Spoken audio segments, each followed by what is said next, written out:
ಹರೇ ರಾಮ. ಯತ್ರೈವ ಯತ್ರೈವ ಮನೋಮದೀಯಂ ತತ್ರೈವ ತತ್ರೈವ ತವ ಸ್ವರೂಪಂ. ಯತ್ರೈವ ಯತ್ರೈವ ಶಿರೋ ಮದೀಯಂ ತತ್ರೈವ ತತ್ರೈವ ಪದದ್ವಯಂ ತೇ. ಅನ್ನಪೂರ್ಣೈ ಸದಾಪೂರ್ಣೈ ಶಂಕರ ಪ್ರಾಣವಲ್ಲಭೆ ಜ್ಞಾನವೈರಾಗ್ಯ ಸಿದ್ಧ್ಯರ್ಥಂ ಭಿಕ್ಷಾಂ ದೇಹಿ ಚ ಪಾರ್ವತಿ.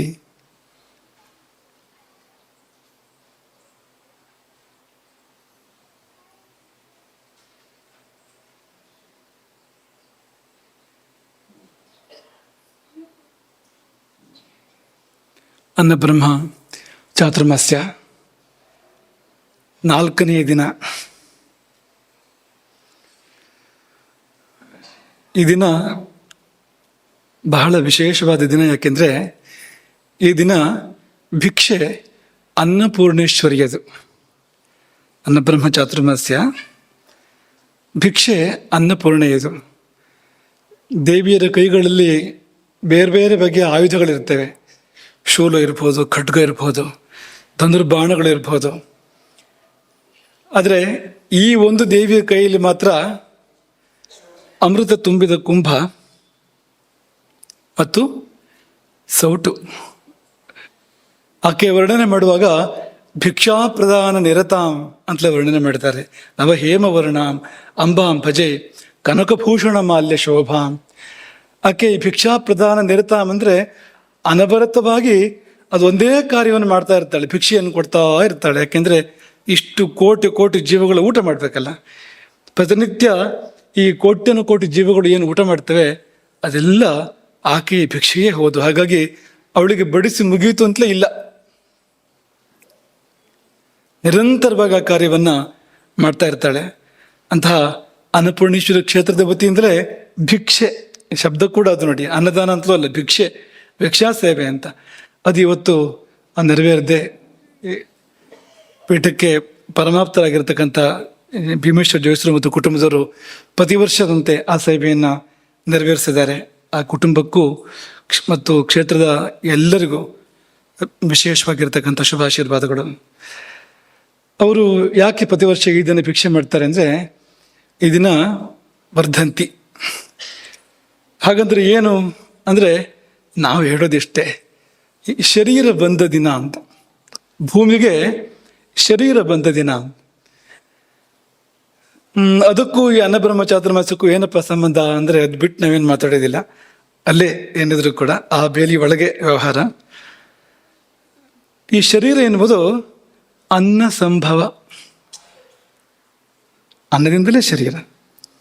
ನಾವು ಈ ಮೊದಲೇ ಉಲ್ಲೇಖ ಮಾಡಿದಂತೆ ತಂದೆ ತಾಯಿಯರು ಸೇವನೆ ಮಾಡಿದ ಅನ್ನದಿಂದಲೇ ಮಗುವಿನ ಜನನ ಆಗುವಂಥದ್ದು.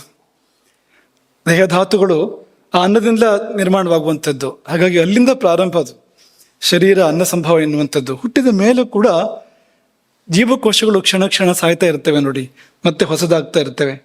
7 ವರ್ಷಕ್ಕೊಂದ್ಸತಿ ಇಡೀ ಶರೀರ ಹೊಸದಾಗ್ತದೆ ಅಂತ ಹೇಳ್ತಾರೆ ಆಧುನಿಕ ವೈಜ್ಞಾನಿಕರು.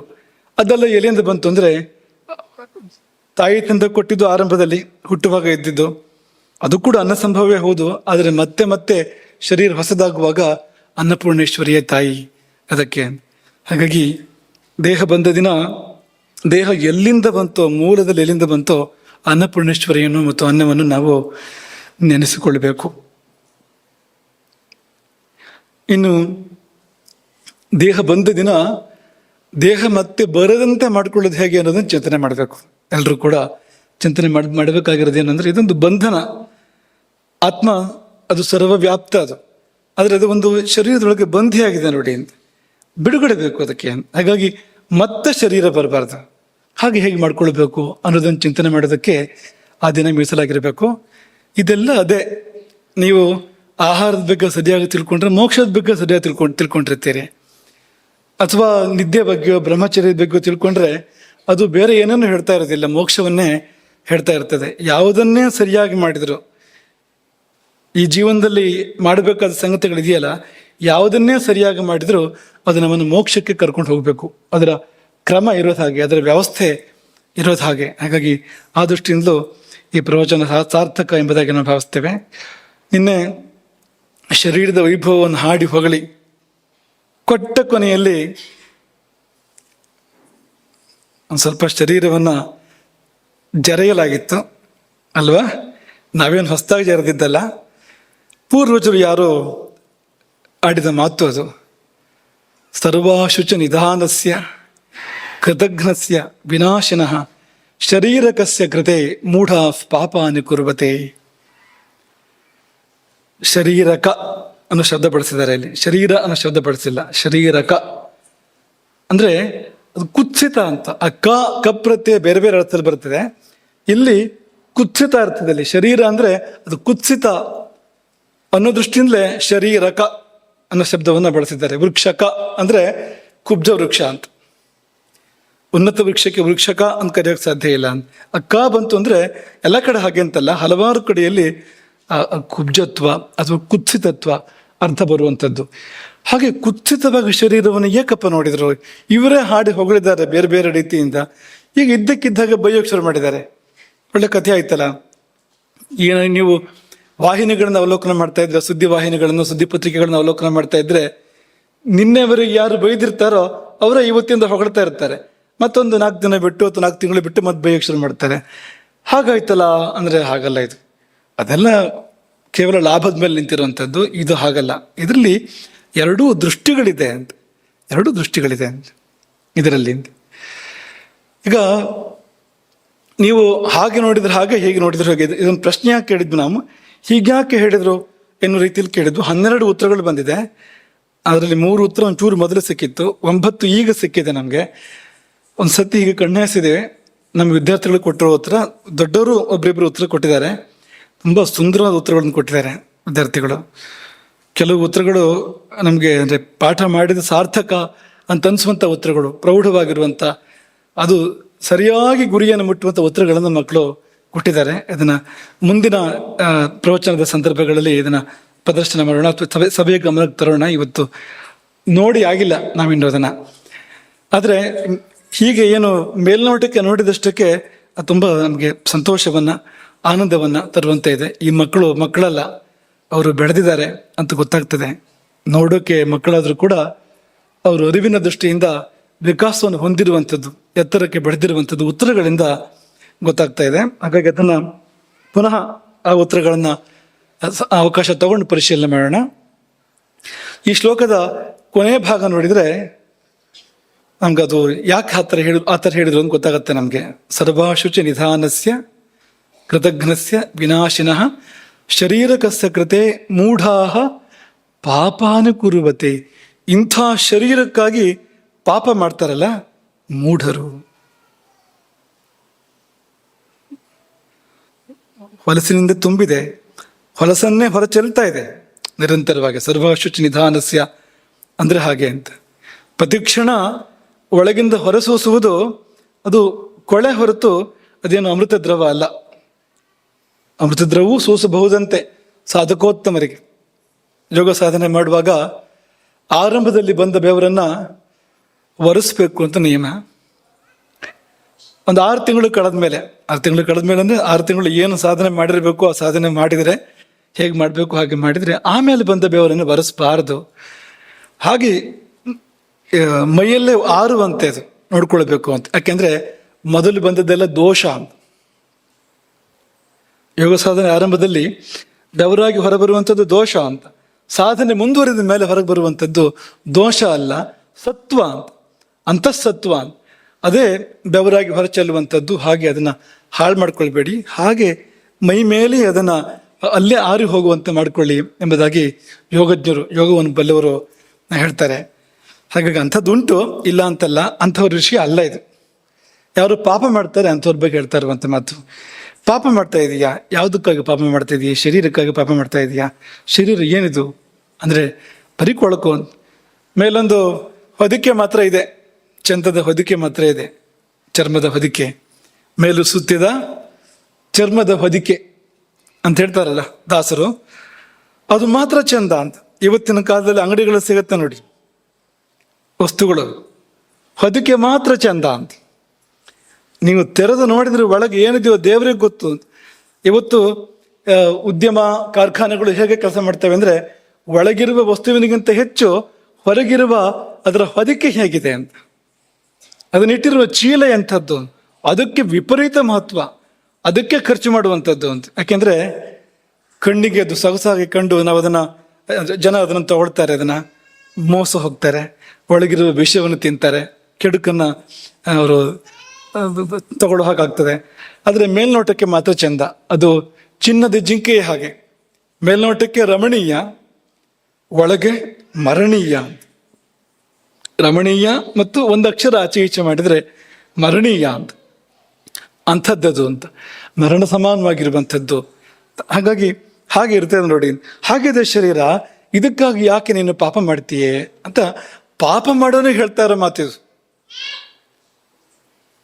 ಆದರೆ ಸಾಧನೆ ಮಾಡಿಕೊಟ್ರೆ ಭಾಷೆ ಬೇರೆ ಇದೆ. ಈ ಶರೀರ ದಶದ್ವಾರ ಪುರಂ ದೇಹಂ ದಶನಾಡಿ ಮಹಾಪಥಂ ಅಂತ ಶುರು ಮಾಡಿ ಶಿವಶಕ್ತಿ ನಿಕೇತನ ಅಂತ ಮುಕ್ತಾಯ ಮಾಡಬೇಕು. ಶರೀರ ಅಂದರೆ ಶಿವಶಕ್ತಿ ನಿಕೇತನ, ಇದು ಬಿಂದುನಾದ ಮಹಾಲಿಂಗಂ ಅಂಥದ್ದು ಇದು ಅಂತ ಅವನಿಗೆ ಹೇಳಬೇಕಾಗಿರುವಂಥದ್ದು.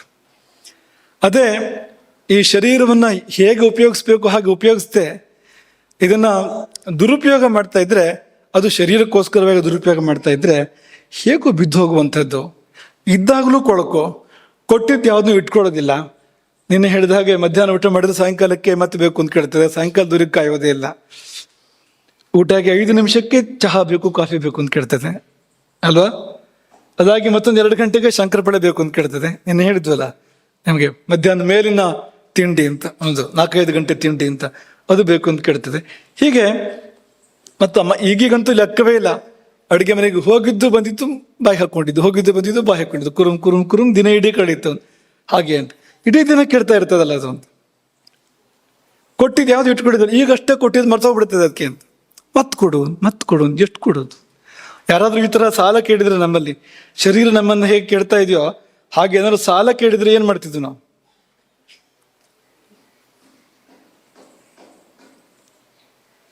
ಗಂಟೆಗೆ ಬಂದು ಸಾಲ ಕೇಳ್ತಿದ್ರೆ ಏನು ಮಾಡ್ತೀರಿ ಹೇಳಿ? ಕೊಟ್ಟಿದ್ದು ಯಾವುದು ಇಟ್ಕೊಳ್ಳದೆ, ಸಾಲ ಅಲ್ಲ ಏನನ್ನೇ ಆದರೂ ಕೂಡ, ದಾನವನ್ನೇ ಆದರೂ ಕೂಡ ಕೊಟ್ಟಿದ್ದನ್ನು ಇಟ್ಕೊಳ್ಳದೆ ಗಂಟೆಗೆ ಮತ್ತೆ ಬಂದು ಕೇಳ್ತಾ ಇದ್ರೆ ನಮಗೆ ಕೊಡೋ ಮನಸ್ಸು ಬರ್ತದೆ ಹೇಳಿ? ಅಂಥದ್ದು ಯಾಕೆ ಸುಮ್ಮನೆ ಇದಕ್ಕಾಗಿ ಪಾಪ ಮಾಡ್ತೀವಿ ಅಂತ ದುರುಪಯೋಗ ಮಾಡುವವನಿಗೆ. ನೀವು ದುರುಪಯೋಗ ಮಾಡೋದಾದ್ರೆ ಇದಕ್ಕೆ ಏನೂ ಬೆಲೆ ಇಲ್ಲ, ಮಾತ್ರ ಅಲ್ಲ ಇದು ಅಂದರೆ ಇದು ಹಾನಿ ಮಾಡುವಂಥದ್ದು ಆತ್ಮಕ್ಕೆ ಅಂತ. ನಾವೀಗಾಗಲೇ ಹೇಳಿದ ಹಾಗೆ ಬಂಧನ ಮಾಡುವಂಥದ್ದು ಅಂತ, ಅದು ಅಂತ. ಬಂಧಕವಾಗದೆ ಇದು ನಮಗೆ ಮೋಚಕವಾಗುವಂತೆ ಬಳಸೋದಾದ್ರೆ ಆಗ ಅದು ದೇಹೋ ದೇವಾಲಯ ಪ್ರೋಕ್ತ ಎನ್ನುವಂತೆ ಆಗ್ತದೆ ಅನ್ನೋದು ಇದರ ಒಂದು ಸಾಮಾನ್ಯ ಉತ್ತರ. ಈ ಎಲ್ಲ 12 ಉತ್ತರಗಳನ್ನ ಪರಿಶೀಲನೆ ಮಾಡುವಾಗ ಅದು ಈ ಕುರಿತು ಮತ್ತೆ ಪುನಃ ಮಾತನಾಡೋಣ. ನಿನ್ನೆ ತ್ರಯೋಪಸ್ತಂಭಗಳ ಬಗ್ಗೆ ಪ್ರಾರಂಭ ಮಾಡಿದ್ವು. ಇವತ್ತಿನ ಪ್ರವಚನದಲ್ಲಿ ತ್ರಯೋಪಸ್ತಂಭಗಳ ಬಗ್ಗೆ ಹೇಳುವಂಥದ್ದು ಅಂತ. ತ್ರಯೋಪಸ್ತಂಭ ಅನ್ನೋದು ಆಯುರ್ವೇದದ ಒಂದು ಪರಿಭಾಷೆ. ತ್ರಯೋಪಸ್ತಂಭ ಎನ್ನುವಾಗ ನಿಮಗೆ ಏನು ಯಾವ ಶಬ್ದ ಕೇಳಿದಾಗ ಅನಿಸ್ತಾ ಇದೆ ನಮಗೆ ನೋಡಿ ಆಲೋಚನೆ ಮಾಡಿ. ತ್ರಯೋಪಸ್ತಂಭ ಕೇಳಿದ ಹಾಗೆ ಅನಿಸುವ ಶಬ್ದ ಯಾವುದು ಇಲ್ಲಿ? ಜ್ವರ ಕೇಳಬೇಕು, ಸ್ತಂಭ ಕೇಳಿದಾಗಿದೆ ಅಲ್ವಾ? ಮತ್ತೆ ಯಾವುದು ಕೇಳಿದಾಗಿಲ್ವಾ? ತ್ರಯ ಅಂತ ಕೇಳಿದಾಗಿದೆ, ಸ್ತಂಭ ಅಂತ ಕೇಳಿದಾಗಿದೆ ಅಲ್ವಾ? ನಿಮಗೆ ಅರ್ಥ ಆಗೋಕೆ ಸುಲಭ ಅಂತ ಹೀಗೆ ಹೇಳಿದ್ರೆ, ಸುಮ್ಮನೆ ತ್ರಯೋಪಸ್ತಂಭ ಅಂದರೆ ಇದೇನೋ ಲ್ಯಾಟಿನ್ನೋ ಗ್ರೀಕೋ ಇರಬೇಕು ಅಂತ ಅನ್ಸ್ಬಿಡ್ತದೆ. ಇದು ನಮ್ಗೆ ಅರ್ಥ ಆಗುವಂಥದ್ದೆಲ್ಲ ಯಾವುದೋ ಗಣಿತ ಅಂತ ಅನ್ಸ್ಬಿಡ್ತದೆ. ಬಿಡಿಸಿ ಅದನ್ನ. ಸ್ತಂಭ ಶಬ್ದ ಗೊತ್ತಾಗ್ತಾ ಇದೆ, ತ್ರಯ ಶಬ್ದ ಗೊತ್ತಾಗ್ತಾ ಇದೆ, ಮತ್ತೇನಿದೆ ಅಲ್ಲಿ? ಆಯ್ತಲ್ಲ, ಮತ್ತೆ ಎಲ್ಲ ಆಯ್ತು. ತ್ರಯ ಇದೆ, ಉಪ ಇದೆ, ಸ್ತಂಭ ಇದೆ.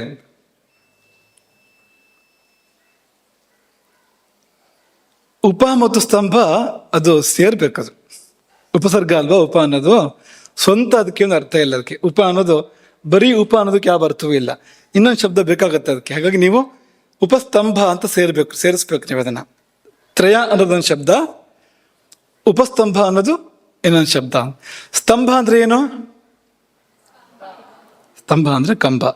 ಉಪಸ್ತಂಭ ಅಂದ್ರೆ ಏನು?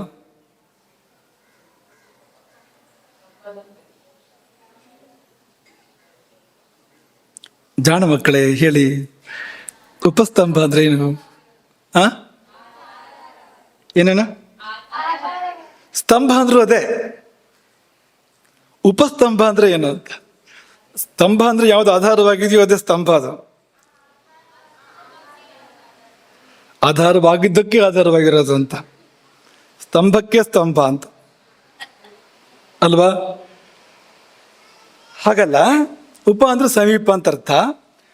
ಉಪಸ್ತಂಭ ಅಂದ್ರೆ ಈ ಸ್ತಂಭದ ಸಮೀಪ ಇದ್ಕೊಂಡು ಒಂದು ಪ್ರಧಾನ ಸ್ತಂಭ ಇರ್ತದೆ ನೋಡಿ. ಒಂದು ಮನೆಗೆ ಒಂದು ಪ್ರಧಾನ ಸ್ತಂಭ, ಕೋಳು ಅಂತ ಹೇಳ್ತಾರಲ್ವಾ, ಪ್ರಧಾನ ಸ್ತಂಭ ಇರ್ತದೆ ನೋಡಿ. ಆ ಪ್ರಧಾನ ಸ್ತಂಭದ ಹತ್ತಿರ ಇದ್ದುಕೊಂಡು ತಾನೂ ಹೊತ್ತು, ಭಾರವನ್ನು ತಾನೂ ಹೊತ್ತು ಆ ಸ್ತಂಭಕ್ಕೆ ಸಹಾಯ ಮಾಡ್ತದೆ. ಪ್ರಧಾನ ಸ್ತಂಭಕ್ಕೆ ಸಹಾಯ ಮಾಡ್ತದೆ. ಅದೂ ಹೊತ್ತಿದೆ, ಭವನದ ಭಾರವನ್ನು ತಾನೂ ಹೊತ್ತಿದೆ. ಆದರೆ ಮುಖ್ಯವಾಗಿ ಹೊತ್ತಿರುವಂಥವ್ರು ಬೇರೆ ಇದ್ದಾರೆ. ಅವರ ಜೊತೆಗೆ ಇದು ಕೂಡ ಹೊತ್ತಿರುವಂಥದ್ದು. ಅಂಥದ್ದು 3 ಅಂತ. ಉಪಸ್ತಂಭಗಳು 3 ಅಂತ ಅಷ್ಟೇ ವಿಷಯ ಅಂತ. ಯಾವುದೋ ಒಂದು ಸ್ತಂಭ ಇದೆ, ಪ್ರಧಾನ ಸ್ತಂಭ, ಅದಕ್ಕೆ ಸಹಾಯವಾಗುವಂತೆ ತಾನೂ ಭಾರವನ್ನು ಹೊತ್ತಿರ್ತಕ್ಕಂಥ ಇನ್ನು 3 ಉಪಸ್ತಂಭಗಳಿದ್ದಾವೆ. ಆ 3 ಉಪಸ್ತಂಭಗಳೇ ಜೀವನದ ಸಾರ, ಜೀವನದಲ್ಲಿ ನಾವು ಗಮನಿಸಬೇಕಾಗಿರುವಂಥದ್ದು ಅಂತ ಆಯುರ್ವೇದ ಹೇಳ್ತಾ ಇರುವಂಥದ್ದು. ಈಗ ಏನನ್ನು ಹೊತ್ತಿರುವಂಥದ್ದು ಅಂತ ಕೇಳಿದರೆ, ಈ ಶರೀರವನ್ನು ಹೊತ್ತಿರುವಂಥದ್ದು. ನಮ್ಮ ಶರೀರ ಇದೆಯಲ್ಲ, ಇದು ಬಿದ್ದು ಹೋಗ್ತಾ ಇಲ್ಲ, ಇದು ನಿಂತಿದೆ, ನಡೀತಾ ಇದೆ, ಕೂತ್ಕೊಳ್ತಾ ಇದೆ, ಊಟ ಮಾಡ್ತಾ ಇದೆ, ಸುಖ ದುಃಖ ಅನುಭವಿಸ್ತಾ ಇದೆ. ಈ ಯಂತ್ರ ಕೆಲಸ ಮಾಡ್ತಾ ಇದೆ. ಯಾವುದಪ್ಪ ಇದರ ಭಾರವನ್ನು ಹೊತ್ತಿರೋದು ಅಂದರೆ ಯಾವುದೋ ಒಂದು ಪ್ರಧಾನ ಸ್ತಂಭ ಈ ಶರೀರವನ್ನು ಹೊತ್ತಿದೆ. ಅದರ ಜೊತೆಯಲ್ಲಿ ಇನ್ನು 3 ಸ್ತಂಭಗಳು ಸಹಾಯ ಮಾಡ್ತಾ ಇದ್ದಾವೆ, ಉಪಸ್ತಂಭಗಳು ಸಹಾಯ ಮಾಡ್ತಾ ಇದ್ದಾವೆ. ಅದ್ರ ಬಗ್ಗೆ ಇರುವಂಥ ಪ್ರವಚನ ಇವತ್ತು. 3 ಸ್ತಂಭಗಳು ಯಾವುದು ಈ ಶರೀರವನ್ನು ಹೊತ್ತು ಉಳಿಸಿವೆ ಅಂತಂದರೆ, ಉಪಸ್ತಂಭಗಳು ಒಂದು ಆಹಾರ, ಇನ್ನೊಂದು ನಿದ್ರೆ, ಮತ್ತೊಂದು ಬ್ರಹ್ಮಚರ್ಯ. ಆಹಾರ, ನಿದ್ರೆ, ಬ್ರಹ್ಮಚರ್ಯ. ಈ 3 ಇದ್ದರೆ ಶರೀರ ಇದೆ ಅಂತ. ಈ 3 ಇಲ್ಲದೆ ಇದ್ರೆ ಶರೀರ ಇಲ್ಲ, ಬಿದ್ದೋಗ್ಬಿಡುತ್ತೆ ಶರೀರ ಇದು ಅಂತ. ಇದು ಸರಿ ಇಲ್ಲದೆ ಇದ್ರೆ ಈ ಶರೀರವು ಸರಿ ಇರೋದಿಲ್ಲ. ಇರ್ತದೆ ಇಲ್ಲ ಅಂತಲ್ಲ, ಹೇಗಿರಬೇಕು ಹಾಗಿರೋದಿಲ್ಲ. ವೀಣೆ ಇದೆ, ಆದರೆ ಹೀಗಂದ್ರೆ ನಾದ ಬರೋದಿಲ್ಲ. ನಾದವೇ ಬರದೇ ಇರ್ಬೋದು, ಏನು ಅದು ತುಕ್ಕು ಹಿಡಿದು ಹೋಗಿ ಅದರ ಮೇಲೆ ಇನ್ನೇನು ಕೂತು ಎಲ್ಲ ಆಗಿದ್ರೆ ನಾದವೇ ಏನು ಶಬ್ದವೇ ಬರದೇ ಇರ್ಬೋದು. ಅಥವಾ ಕೊನೆ ಪಕ್ಷಿ ಶ್ರುತಿ ಸರಿ ಇಲ್ಲ ಅಂದರೆ ಅಪಸ್ವರ ಬರ್ಬೋದು. ಆದರೆ ಅದು ಸರಿಯಾಗಿದ್ದರೆ ಅದು ಮಿಡಿದಾಗ ಸಾಪಾಸ ಸರಿಯಾಗಿ ಬರುವಂತೆ ಇರ್ತದೆ ಅಲ್ವ ನೋಡಿ. ಹಾಗೆ ಈ ಶರೀರ ಇರಬೇಕು ಅಂದರೆ ಈ 3 ಬೇಕು, ಸರಿಯಾಗಿರ್ಬೇಕು ಅಂದರೆ ಸರಿಯಾಗಬೇಕು ಈ 3 ಕೂಡ. ಆಹಾರ ಸರಿಯಾಗಿದ್ದರೆ, ನಿದ್ದೆ ಸರಿಯಾಗಿದ್ದರೆ, ಬ್ರಹ್ಮಚರ್ಯ ಸರಿಯಾಗಿದ್ದರೆ ಜೀವನ ಸರಿಯಾಗಿರ್ತದೆ. ಈ ಶರೀರ ನಡೀತದೆ ಅಂತ, ಶರೀರ ಬಿದ್ದು ಹೋಗೋದಿಲ್ಲ ಅಥವಾ ಶರೀರ ದಾರಿ ತಪ್ಪಿ ಹೋಗೋದಿಲ್ಲ ಅಂತ. ಪ್ರಧಾನ ಸ್ತಂಭ ಯಾವುದು? ಈ 3 ಉಪಸ್ತಂಭಗಳು, ಆಹಾರ, ನಿದ್ರೆ, ಬ್ರಹ್ಮಚರ್ಯ ಅಲ್ವಾ. ಶರೀರವನ್ನು ಇವು ಧರಿಸಿವೆ ಅಂತ. ಆದರೆ ಪ್ರಧಾನ ಧರಿಸಿರೋದು ಬೇರೆ ಒಂದಿದೆಯಲ್ಲ. ಉಪಸ್ತಂಭ ಅನ್ನೋ ಶಬ್ದ ಅದನ್ನೇ ಹೇಳ್ತಾ ಇದೆ. ಪ್ರಧಾನ ಸ್ತಂಭ ಒಂದಿದೆ ಅಂತ. ಯಾವುದಿರ್ಬೋದು ಪ್ರಧಾನ ಸ್ತಂಭ ಅಂದರೆ? ಕರ್ಮ. ಶರೀರವನ್ನು ಹೊತ್ತಿರೋದು ಯಾವುದು? ಶರೀರ ಬಿದ್ದು ಹೋಗದೆ ಇರುವಂತೆ ನೋಡ್ಕೊಳ್ತಾ ಇರೋದು ಯಾವುದು ಅಂದರೆ ಕರ್ಮ. ಹಾಗಾಗಿ ಈ ಪ್ರವಚನ ಕರ್ಮ ಪ್ರವಚನದ ಮುಂದುವರಿಕೆ ಹೋದು ಒಂದು ದೃಷ್ಟಿಯಿಂದ. ಕರ್ಮ ಅಂತ ಶುರುವಾದ ಮೇಲೆ, ಪ್ರಧಾನ ಸ್ತಂಭದ ವಿಷಯ ಬಂದ ಮೇಲೆ ಮುಂದಿನ 3 ಉಪಸ್ತಂಭಗಳು ಆಹಾರ, ನಿದ್ರೆ, ಬ್ರಹ್ಮಚರ್ಯ. ಅದರಲ್ಲಿ ಮೊದಲನೇದು ಆಹಾರ ಅಲ್ವಾ. ಈಗ ಕರ್ಮ ಮುಗಿದ್ರೆ ಶರೀರ ಬಿದ್ದೋಗುತ್ತೆ ಅಷ್ಟೇ. ಈ ಶರೀರ ಆರಂಭ ಆಗೋದಕ್ಕೆ ಕಾರಣ ಆಗುವಂಥ ಕರ್ಮ ಮುಗಿದ್ರೆ ಶರೀರ ಒಂದು ಕ್ಷಣವೂ ಕೂಡ ಇರೋದಿಲ್ಲ, ಬಿದ್ದೋಗುತ್ತೆ. ನೀವು ಎಂಥ ಆಹಾರವನ್ನೇ ಕೊಡಿ, ಏನೇ ನಿದ್ರೆ ಮಾಡಿ, ಏನೇ ನಿಯಮ ಪಾಲನೆ ಮಾಡಿ, ಆಮೇಲೆ ಶರೀರ ಇಲ್ಲ. ಪ್ರಧಾನ ಸ್ತಂಭ ಅದೇ ಅಂತ. ಹಿಂದೆ ಮಾಡಿದ ಸುಕರ್ಮ ದುಷ್ಕರ್ಮಗಳು, ಪಾಪ ಪುಣ್ಯಗಳು, ಅದರಲ್ಲಿ ಅದು ತುಂಬ ಇದೆ, ಒಂದು ರಾಶಿ. ಈ ಶರೀರ ಬರುವುದಕ್ಕೆ ಎಷ್ಟು ಒಂದು ಸಣ್ಣ ಮೊತ್ತ ಕಾರಣ ಆಗಿದೆ. ಒಂದು ಕೆಲವಷ್ಟು ಪಾಪಗಳು, ಕೆಲವಷ್ಟು ಪುಣ್ಯಗಳು ಸೇರಿ ಈ ಶರೀರವನ್ನು ಆರಂಭ ಮಾಡಿದ್ದಾವೆ. ಅದಷ್ಟನ್ನು ಇಲ್ಲಿ ಮುಗಿಸ್ಬೇಕಾಗಿದೆ, ಈ ಶರೀರ ಇದ್ದಾಗ ಮುಗಿಸ್ಬೇಕಾಗಿದೆ. ಅದು ಮುಖ್ಯವಾಗಿ ಹೊತ್ತು ನಿಂತಿದೆ. ಆದರೆ ಅದು ಹೊತ್ತು ನಿಂತರೂ ಕೂಡ ಇದೆಲ್ಲ ಸರಿ ಇರಬೇಕು. ಈ ಆಹಾರ ನಿದ್ರೆ ಬ್ರಹ್ಮಚರ್ಯ ಸರಿ ಇಲ್ಲದೆ ಇದ್ರೆ ಕರ್ಮ ಇದ್ದರೂ ಕೂಡ ಅದನ್ನೇ ಹೇಳಿದ್ದು, ಅರ್ಧ ಆಯುಸ್ಸಿಗೆ ಹೋದ ಅಂತೆಲ್ಲ ಮಾತು ಬರ್ತದಲ್ಲ. ಯಾಕೆ ಆ ಮಾತು ಬಂತು ಅಂದ್ರೆ ಇವೆಲ್ಲ ಅಸ್ತವ್ಯಸ್ತ ಆಗ್ಬಿಟ್ರೆ, ಉಳಿದ 3 ಅಸ್ತವ್ಯಸ್ತ ಆದ್ರೆ ಕರ್ಮ ಇದ್ದರೂ ಕೂಡ ಶರೀರ ಬಾಳದೆ ಹೋಗ್ಬೋದು. ಅಲ್ಲಿವರೆಗೂ ಅವಕಾಶಗಳಿದೆ, ಸಾಧ್ಯತೆಗಳಿದೆ, ಪ್ರಾಮುಖ್ಯ ಇದೆ ಅದಕ್ಕೆ. ಆದ್ರೆ ಮುಖ್ಯವಾಗಿರುವಂಥದ್ದು ಪಕ್ಕನೆ ಬಿಡೋದಿಲ್ಲ ಶರೀರ. ಆಹಾರ ನಿದ್ರೆ ಮತ್ತೊಂದು ಅಸ್ತವ್ಯಸ್ತ ಆದ್ರೂ ಕೂಡ ಕೆಲವು ಸತಿ ಈ ಪ್ರವಚನ ಕೇಳುವಾಗ ಕೆಲವ್ರು ಹೇಳ್ಬೋದು, ನಾವೆಲ್ಲ ಅದೆಲ್ಲ ಏನೂ ಮಾಡ್ತಾ ಇಲ್ಲ, ಚೆನ್ನಾಗಿಲ್ವಲ್ಲ ನಾವು ಅಂತ ಹೇಳ್ಬೋದು. ಏನ್ ಚೆನ್ನಾಗಿದೆ ನಿಮ್ಮೊಳಗಿನ ಜೀವಕ್ಕೆ ಗೊತ್ತು, ಆತ್ಮಕ್ಕೆ ಗೊತ್ತು ಅಂತ ಉತ್ತರ ಹೇಳ್ಬೇಕಾಗ್ತದೆ ಅದಕ್ಕೆ, ನಿಂಗೇನು ಗೊತ್ತು ಅಂತ. ಇನ್ನೊಂದು ಉತ್ತರ ಏನು ಅಂದ್ರೆ, ಕರ್ಮ ಕಾದಿದೆ ಹಾಗಾಗಿ ಹೀಗಿದೆಯೇ. ಕೆಲವು ಸಾರಿ ಎಲ್ಲ ಚೆನ್ನಾಗಿ ಇದ್ರೂ ಕೂಡ ರೋಗಗಳು ಬರೋದುಂಟು, ಅದಕ್ಕೆ ಕರ್ಮಜ ವ್ಯಾಧಿ ಅಂತ ಹೆಸರು. ಕರ್ಮದಿಂದ ಬರುವಂಥದ್ದು ಅದು. ಜೀವನ ಕ್ರಮ ಸರಿ ಇದ್ರೂ ಕೂಡ ಬರುವಂಥದ್ದು. ಹಾಗೆ ಎಲ್ಲ ಅಸ್ತವ್ಯಸ್ತ ಇದ್ರೂ ಕೂಡ ಶರೀರ ಬಿದ್ದು ಹೋಗೋದಿಲ್ಲ. ಯಾಕೆಂದ್ರೆ ಕರ್ಮ ಹಿಡ್ಕೊಂಡು ನಿಂತಿದೆ, ಅದಿರೋವರೆಗೆ ನೀರ್ತೀಯೇ ಅಂತ. ಅದ್ರ ಮತ್ತೂ ಮಿತಿ ಮೀರಿದ್ರೆ ಆ ಕರ್ಮವು ಕೂಡ ನಮ್ಮನ್ನು ಉಳಿಸೋಕೆ ಆಗೋದಿಲ್ಲ ಅಂತ, ಅಲ್ಲಿವರೆಗೂ ಅದು ಹೋಗ್ಬೋದು. ಹಾಗಾಗಿ ಒಂದು ಪ್ರಧಾನ ಸ್ತಂಭ ಕರ್ಮ, 3 ಉಪಸ್ತಂಭಗಳು ಯಾವುದೆಲ್ಲ ಅಂದ್ರೆ ಆಹಾರ, ನಿದ್ರೆ ಮತ್ತು ಬ್ರಹ್ಮಚರ್ಯ. ದೇಹವೆಂಬುದು ದೇವರ ಕೊಡುಗೆ, ಅದನ್ನೇ ವಸ್ತು ಅದು. ದೇಹವೆಂಬುದು ದೇವರ ಕೊಡುಗೆ, ಹಾಳು ಮಾಡ್ಕೊಳ್ಳೋ ಹಾಗಿಲ್ಲ ಅದನ್ನ. ಹಾಗಾಗಿ ಸರಿಯಾದ ಆಹಾರ ಕೊಡಬೇಕು, ಸರಿಯಾದ ವಿಶ್ರಾಂತಿ ಕೊಡಬೇಕು. ಯಾಕೆಂದ್ರೆ ಅನ್ನ ನಿದ್ದೆಗಳು ದೇವರ ಕೊಡುಗೆ. ಇನ್ನೇನು ಮಾಡಬೇಕು ದೇವರು ನಮಗೆ? ಇಂತಹದ್ದೊಂದು ಅಪರೂಪದ ದೇಹವನ್ನು ಕೊಟ್ಟು ಇನ್ನೆಲ್ಲೂ ಸಿಗೋದಿಲ್ಲ. ಇಂದ್ರ ಲೋಕದಲ್ಲಿಲ್ಲ, ಚಂದ್ರ ಲೋಕದಲ್ಲಿಲ್ಲ, ಬ್ರಹ್ಮಲೋಕದಲ್ಲಿ ಕೂಡ ಇಲ್ಲ.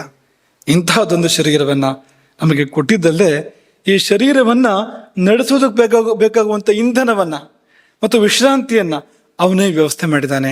ವಿಶ್ರಾಂತಿ ಮಾತ್ರ ಅಲ್ಲ, ಅದನ್ನ ಪುನಃ ಸರಿಪಡಿಸ್ತಕ್ಕಂಥ ಸಾಧನ ಕೂಡ ಹೌದು, ನಿದ್ದೆ, ಅದನ್ನು ಕೂಡ ಕೊಟ್ಟಿದ್ದಾನೆ ಅವನು. ಇನ್ನೇನು ಕೊಡ್ಬೇಕು ಅವನು? ಇನ್ನೇನು ಕರುಣೆ ಅಂದ್ರೆ ಇದಕ್ಕಿಂತ ಹೆಚ್ಚು? ಅದನ್ನು ಇಟ್ಕೊಡ್ದಿದ್ರೆ ಅವನು ಎಂಥವನು? ಎಂಥ ಕರುಣೆ, ಅಸಂಯಮ ಕರುಣ, ಸೀಮೆ ಇಲ್ಲ ಅದಕ್ಕೆ, ಎಲ್ಲೇ ಇತಿ ಮಿತಿ ಇಲ್ಲ ಆ ಕರುಣೆ ಎಷ್ಟು ಅಂತ ಅನ್ನೋದಕ್ಕೆ. ಇಂತಹ ಕರುಣೆ ಅವನದ್ದು. ಆದರೆ ನಾವೆಂಥ ಮೂರ್ಖರು. ಹಾಗೆ ಅವನ ಕರುಣೆಗೂ ಮಿತಿ ಇಲ್ಲ, ನಮ್ಮ ಮೂರ್ಖತನಕ್ಕೂ ಮಿತಿ ಇಲ್ಲ. ಎರಡೂ ಅನಂತ ಅಂತ. ಅನಂತ ಕರುಣೆಗೆ ಪ್ರತಿಯಾಗಿ ಅನಂತ ಮೂರ್ಖತೆ ನಮ್ಮದು ಅಂತ. ಚಂದ ಬೈದು, ನಿನ್ನಂಥ ಕರುಣಿಲ್ಲ, ಎನ್ನಂಥ ಕೃಪಣಿಲ್ಲ ಅಂತ ದಾಸರೊಬ್ಬರು ಹಾಡ್ತಾರೆ. ನಿನ್ನಂಥ ಕರುಣಿ ಇಲ್ಲ, ಎನ್ನಂಥ ಕೃಪಣ ಇಲ್ಲ ಅಂತ. ಹಾಗಾಯ್ತಲ್ಲ ಅಂತ. ಹಾಗಾಗ್ಬಾರ್ದು ಅಂದ್ರೆ ಈ 3 ನಾವು ಸರಿಯಾಗಿ ಇಟ್ಕೊಳ್ಬೇಕು. ತ್ರಯ ಉಪಸ್ತಂಭ ಇತಿ ಆಹಾರ ಸ್ವಪ್ನೋ ಬ್ರಹ್ಮಚರ್ಯಮಿತಿ. ಈ ಬ್ರಹ್ಮಚರ್ಯ ಅನ್ನೋದನ್ನ ಚರಕರು ಬ್ರಹ್ಮಚರ್ಯ ಅಂತ ಹೇಳಿರುವಂಥದ್ದು. ಬೇರೆ ಕೆಲವು ಆಚಾರ್ಯರು ಅಬ್ರಹ್ಮಚರ್ಯ ಅಂತಲೂ ಕೂಡ ಹೇಳಿದ್ದಾರೆ. ಚರ್ಚೆ ಇದೆ ಆ ವಿಷಯದಲ್ಲಿ, ಬ್ರಹ್ಮಚರ್ಯವೋ ಅಬ್ರಹ್ಮಚರ್ಯವೋ ಅಂತ. ನಾವು ಬ್ರಹ್ಮಚರ್ಯವನ್ನು ಸ್ವೀಕಾರ ಮಾಡ್ತಾ ಇದ್ದೇವೆ. ಯಾಕೆಂದ್ರೆ ಮತ್ತೆಲ್ಲ ಕಡೆ ಬ್ರಹ್ಮಚರ್ಯವನ್ನು ಎತ್ತಿ ಆಡಿದ್ದಾರೆ. ಎಲ್ಲ ಶಾಸ್ತ್ರಗಳಲ್ಲಿ, ವೇದಗಳಲ್ಲಿ ಬ್ರಹ್ಮಚರ್ಯವನ್ನು ಹಾಡಿ ಹೊಗಳಿದ್ದಾರೆ. ಹಾಗಾಗಿ ಚರಕರ ಮತವನ್ನೇ ಸ್ವೀಕಾರ ಮಾಡಿ ಆಹಾರ, ನಿದ್ರಾ, ಬ್ರಹ್ಮಚರ್ಯ ಅಂತ. ಅಬ್ರಹ್ಮಚರ್ಯ ಅಂದ್ರೂ ಕೂಡ ಅವ್ರು ಒಳ್ಳೆ ಅರ್ಥ ಎಲ್ಲ ಹೇಳ್ತಾ ಇದ್ದಾರೆ, ಇದನ್ನು ಬೇರೆ ಅಪಾರ್ಥದಲ್ಲಿ ಇಲ್ಲ. ಅದು ಬ್ರಹ್ಮಚರ್ಯ ಅನ್ನೋ ಶಬ್ದ, ಅದರ ಅರ್ಥ ತುಂಬಾ ಸುಂದರವಾಗಿರುವಂಥದ್ದು, ಗಂಭೀರವಾಗಿರುವಂಥದ್ದು.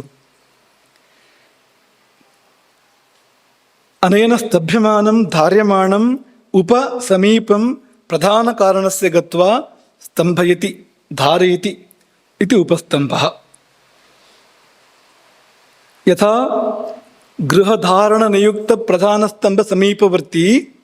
ನೋಡಿ, ಗೃಹಧಾರಣ ನಿಯುಕ್ತ, ಮನೆಯನ್ನ ಧರಿಸುವಲ್ಲಿ ನಿಯುಕ್ತವಾಗಿರ್ತಕ್ಕಂಥ ಪ್ರಧಾನ ಸ್ತಂಭ, ಅದರ ಸಮೀಪವರ್ತಿ. ತದ್ ಬಲಾಧಾಯಕ, ಅದಕ್ಕೂ ಬಲವನ್ನು ಕೊಡುವಂಥದ್ದು ಉಪಸ್ತಂಭ. ತಥಾ ಇಹಾಪಿ ಶರೀರಸ್ಯ ಆಯುಸ್ ಸಂಪ್ರವರ್ತಕೇನ ಕರ್ಮಣ, ಆಯುಸ್ಸು ಕರ್ಮದಿಂದ ಧ್ಯೇಯಮಾನಸ್ಯ ಆಹಾರಾದಯೋ ಧಾರಕತ್ವೇನ ಉಪಸ್ತಂಭ ಇತ್ಯುಚ್ಯಂತೆ. ಪೂರಕವಾಗಿ ಇವು ಉಪಸ್ತಂಭಗಳು 3 ಅಂತ. ಅದರಲ್ಲಿ ಮೊದಲನೇದು ಆಹಾರ. ಆಹಾರದ ಬಗ್ಗೆ ತುಂಬ ಹೇಳೋದಿಲ್ಲ, ಯಾಕೆಂದರೆ ಮುಂದೆ ಅದನ್ನೇ ಹೇಳೋಕ್ಕಿದೆ.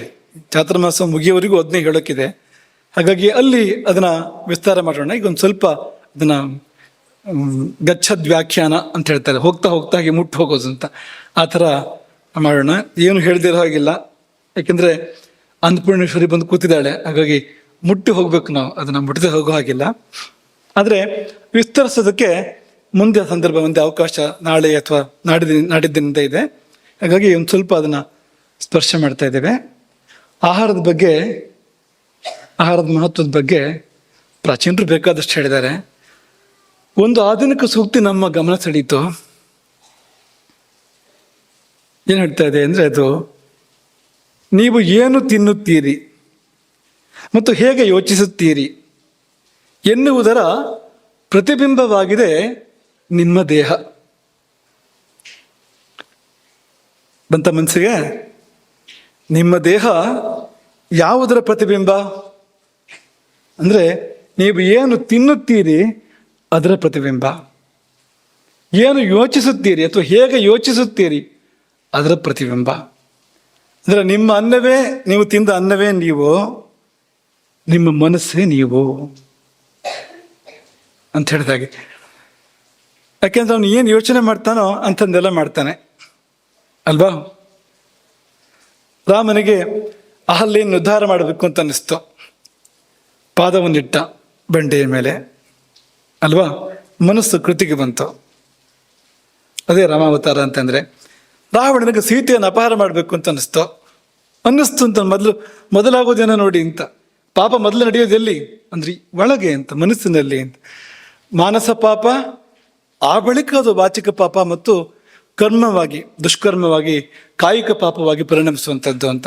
ಹಾಗಾಗಿ ರಾವಣ ಮೊದಲು ಸೀತೆಯನ್ನು ಅಪಹಾರ ಮಾಡಬೇಕು ಅಂತ ತೀರ್ಮಾನ ಮಾಡ್ದ, ಆಮೇಲೆ ಸೀತೆಯನ್ನು ಅಪಹಾರ ಮಾಡ್ದ. ಏನನ್ನು ಯೋಚಿಸುತ್ತೀರಿ ಅದೇ ನೀವು. ರಾವಣ ಅಂದ್ರೆ ಏನು? ಸೀತಾಪಹಾರಕ. ಅದು ಎಲ್ಲಿಂದ ಆರಂಭ ಆಗಿದ್ದು ಅಂದರೆ ಮನಸ್ಸಿನ ತೀರ್ಮಾನ ಬಂತಲ್ಲ ಒಂದು, ಏನು ಯೋಚಿಸುತ್ತೀರಿ ಅಂತ. ಸೊ ಹೇಗೆ ಯೋಚಿಸುತ್ತೀರಿ ಅಂತ ಆ ಅರ್ಥದಲ್ಲಿ ಇವರು ಈ ಮಾತನ್ನ ಹೇಳಿರುವಂಥದ್ದು.